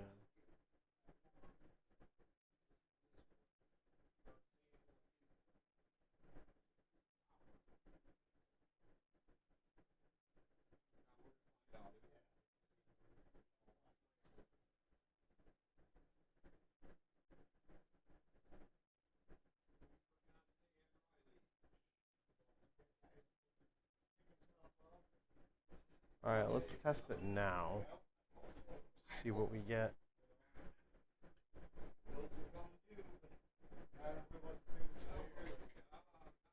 Oh man, we are like way over time on this thing. I'm gonna have to set this off to the side for Tuesday because I got other stuff I gotta look at. Yeah, same exact thing. I will find a choke to replace right here. 'Cause it did look like that one was about to break off anyways, but I mean, it could have been just me. It was probably just really loose or just a really crappy joint and just broke free. Not a huge deal, but I can replace it. The only thing is, like, it's just tough because, like, it could be an issue with the port that the reason why Data Plus is not working, but it's so hard to say offhand what it could be. I don't know. But Data Plus being open line is like completely irrelevant right this moment. It really doesn't matter. What really does matter is at least getting the board just working in general. So I guess we'll just put the board back in the housing and just see if it's still doing the same thing or not. Because we did remove the port on, you know, the other port earlier.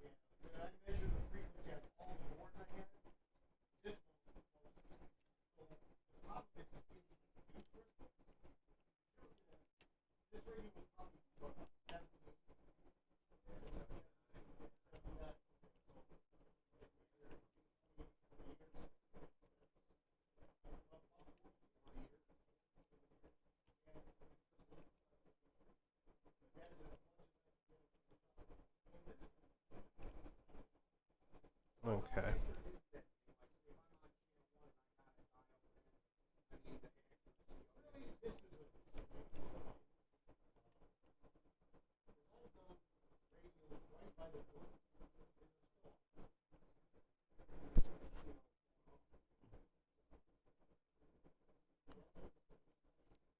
All right.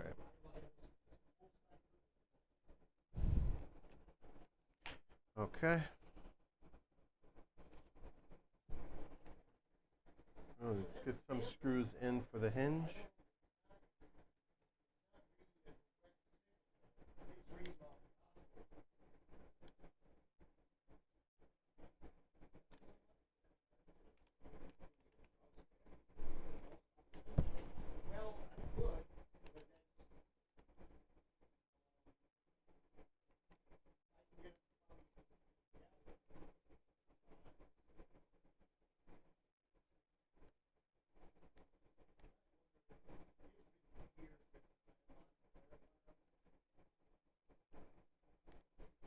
All right. You know what? I just forgot something.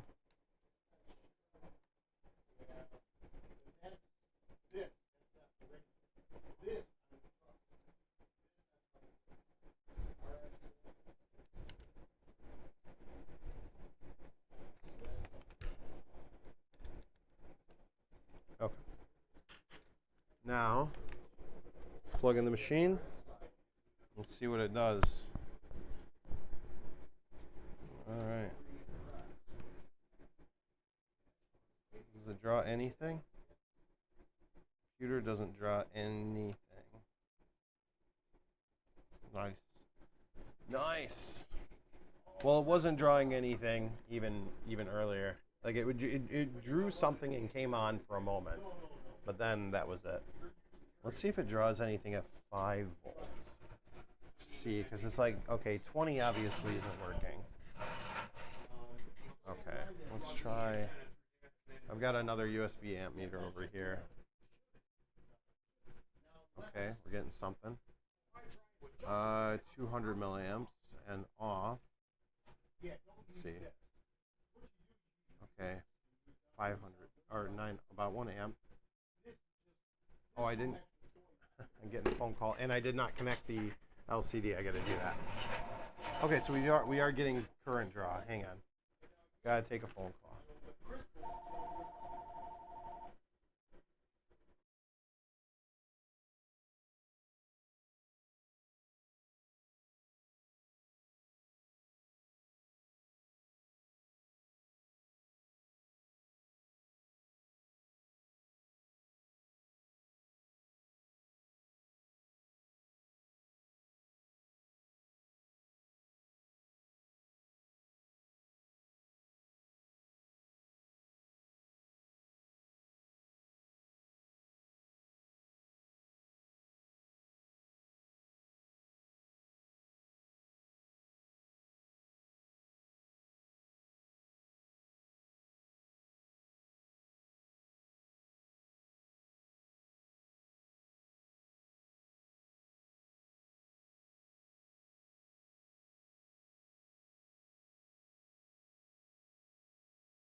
Okay, I'm back.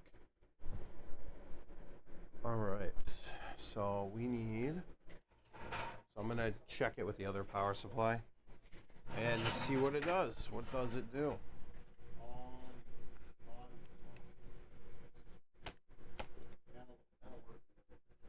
2 amps, back down, screen came on. went off because it's got to readjust or whatever. Adjusting. Okay, something went wrong, and keyboard still doesn't freaking work, or at least the enter keys and stuff doesn't work. But power button works.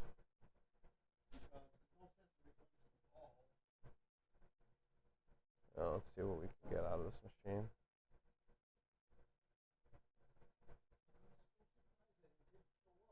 When it was here. And I had wrapped up in towel. And I was so careful carrying it across the parking lot.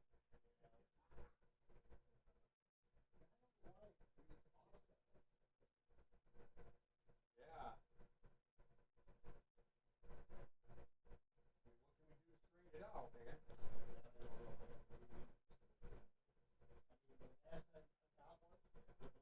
What can we do to straighten it out, man?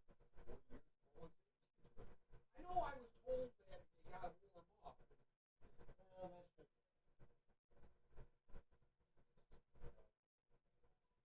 Alright, still nothing. Still the same thing though. It's booting to that one screen and then just hanging out basically. It is drawing about an amp of current. Let's hold the power button down. Just see what it does. So if I leave it with you, put them in there, to replace them, would that be the best thing? Well, yeah, probably. Yeah, I mean, so I don't feel completely defeated. I just think the laptop is just doing some weird stuff. And I'm not exactly sure why it's acting the way it's acting.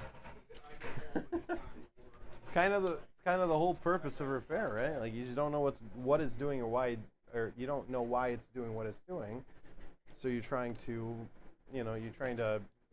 logically go through and solve the issue.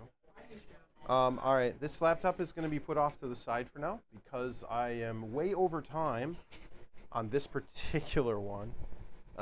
This one has had me intrigued for a minute, so that's why I was like, well, you know, I might as well jump into it and see what I can figure out. I need to look at a graphics card. I don't know which one this is. Hang on, what is this? What is this? Gigabyte?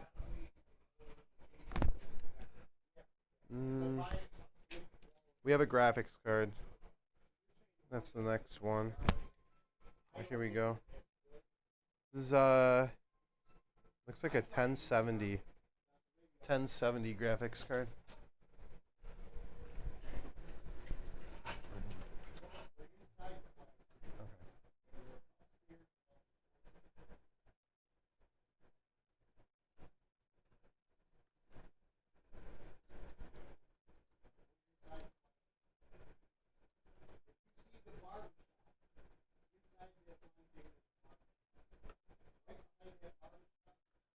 All right, guys. We have a graphics card. This one is a 1070 by Gigabyte. I was told it is bad and does not turn on. Does not work. So, with that being said, let's get the board out of the card, or the board detached from the heatsink, and we'll check it out and see what's going on with the card.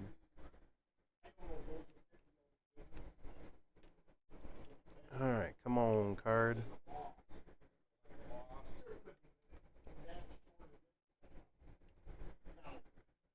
All right. Come on, card. Let's get detached here. All right. Okay, so this has a bunch of old school mouse fats, brother. All right. So we got the graphics card. So this is a 1070. As you can see, here it is. First things first, let's go ahead and check 12-volt rail. And there's a fuse down here that we can check. I guess we can check that first. We'll see what it's reading. Alright, fuse is fine. So we're good there. Let's check 12 volt rail, which is up here. 12 volt rail. 0.4 ohms. Okay, so it's nothing there. Let's check here. 0.29, so nothing. Ooh, this is shorted. Whatever this is very, very low. 0.056 voltage drop. Alright, let's check ohms. Let's see how many ohms it is to ground. What are we at? 99, 100 ohms. That could be normal. This one is at 98 ohms. Why did that one measure different than this one originally? I thought it looked like a K in front of it. No, this is 98 ohms. Alright, so it could be that could be an issue, but I don't know for sure yet because I don't know which voltage rail this is. What would be nice is to inject some power into the 12 volt rail and see what the board does under a thermal cam.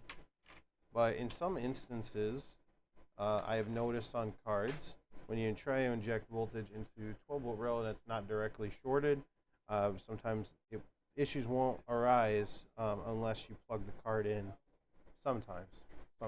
Not always, sometimes. Alright, let's inject some voltage into it. So I already got my ground clamp hooked up to ground. Let's check. We got 1 volt on the power supply. So let's inject 1 volt over here. Let's raise it up slightly. A little bit of current draw here. A little bit of current draw. Okay. Nothing substantial. So I don't think we have short on 12 volts.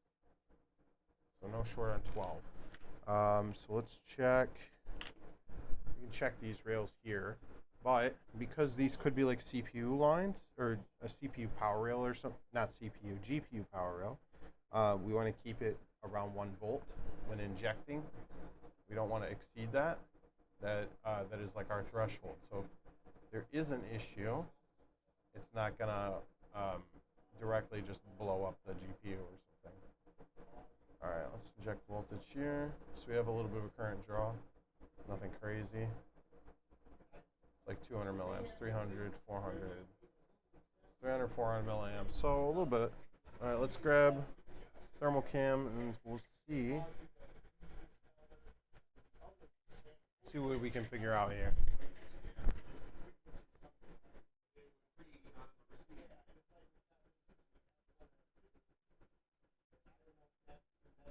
All right. About 400, 300, 400 mil. All right, let's inject on the other side of the coil. All right, nothing I can see.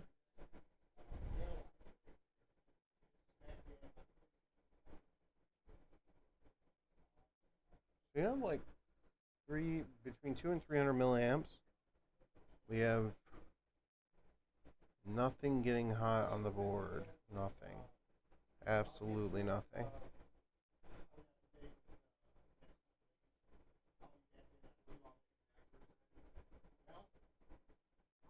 Okay, let's inject voltage on this side. Nothing. Alright. Okay, so nothing there, nothing there. What about if we put 12 volts right into the board at the 12 volt line, just powering on the card like normal? What do we get? Current draw. Okay, so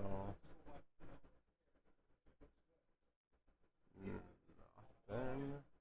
We have 0 current draw. 0. Okay.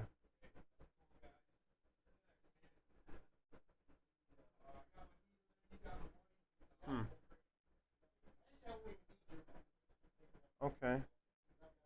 Well, I guess we could start testing MOSFETs and see what we find, if there's any issues.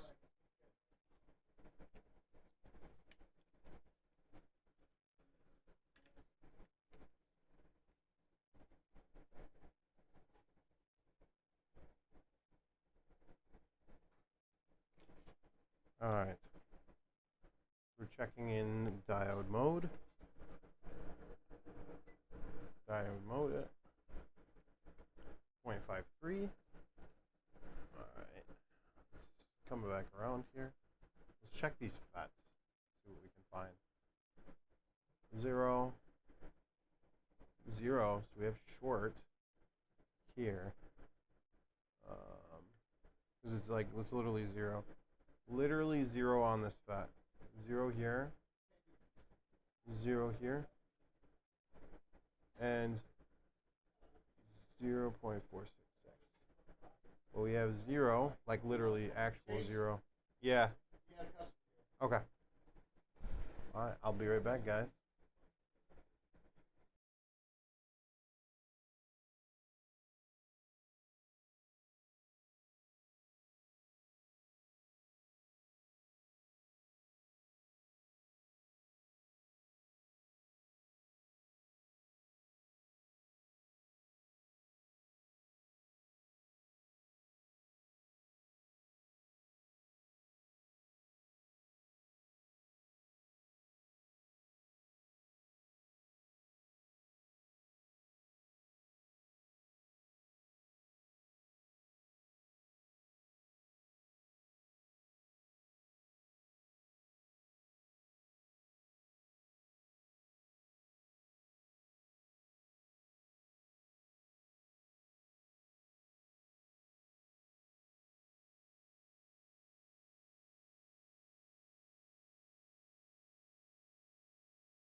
Okay, everybody, I'm back. I'm sorry for the delay.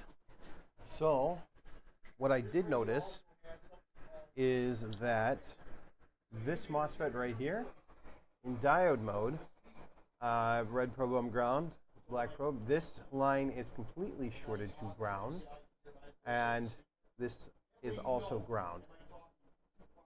So, I wonder if this one is the same way, this is the same way, and as we go down the way, that one is, they are all shorted. So let's check up here. That one's also the same way. I don't know if this is normal or not. That's the biggest thing. But here, voltage drop of 0.4. So we definitely do have what my idea is of a potential short in this area. So I got to adjust the power supply back down to 1 volt so we don't kill the GPU. So we'll inject 1 volt right here in 3, 2, 1. We have 0 current draw right here. Okay, 0 current draw as well. That's bizarre. Oh, I see. I don't have my probe connected for ground on the power supply. All right, now I do. 3, 2, 1. We have 1.5 amps. So that does appear to be a short circuit somewhere. So with the thermal cam, we're inject voltage. Oh, thermal cam just died. Nice. I pick up the thermal cam and it's like, all right, time to shut off.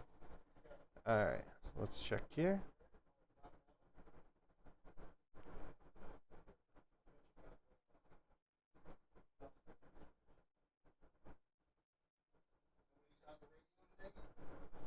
Okay, so we have a 1 point.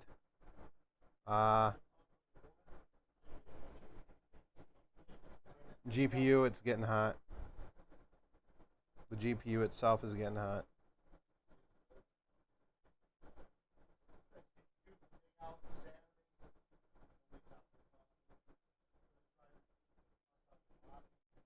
All right, yep.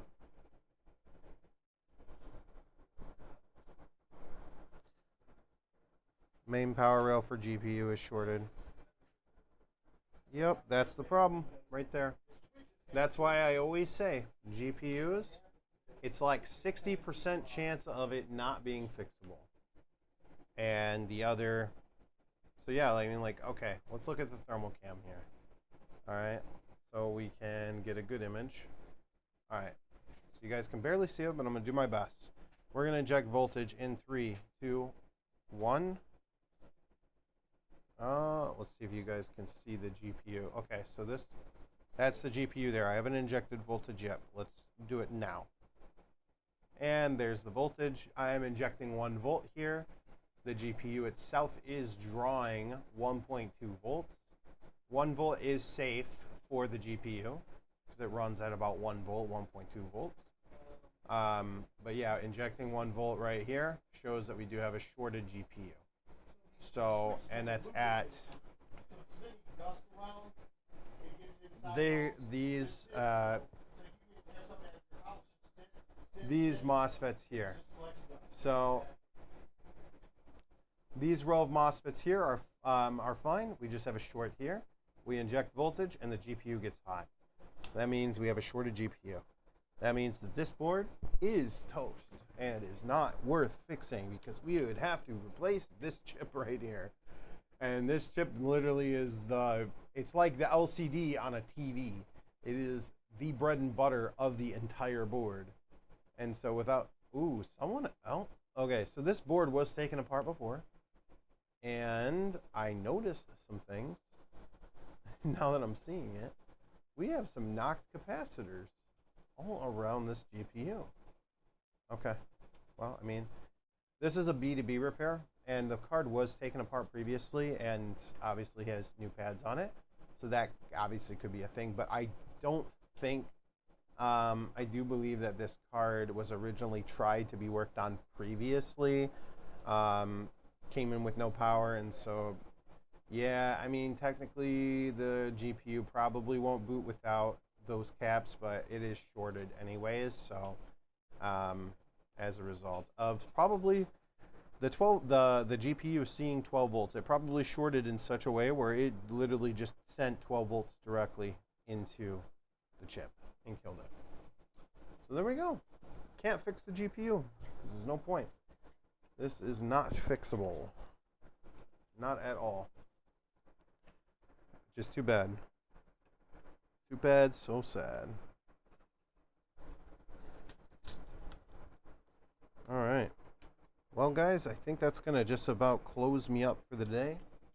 It is almost, if it's not already 3 o'clock, I get out of here at 3. And I've got some things I need to finish up for the day. And so I will probably be heading off here. Let me see here real quick. There we go. All right, got the card, and I just basically got to put the card back together real quick. Once the card's back together, you give it back to the customer.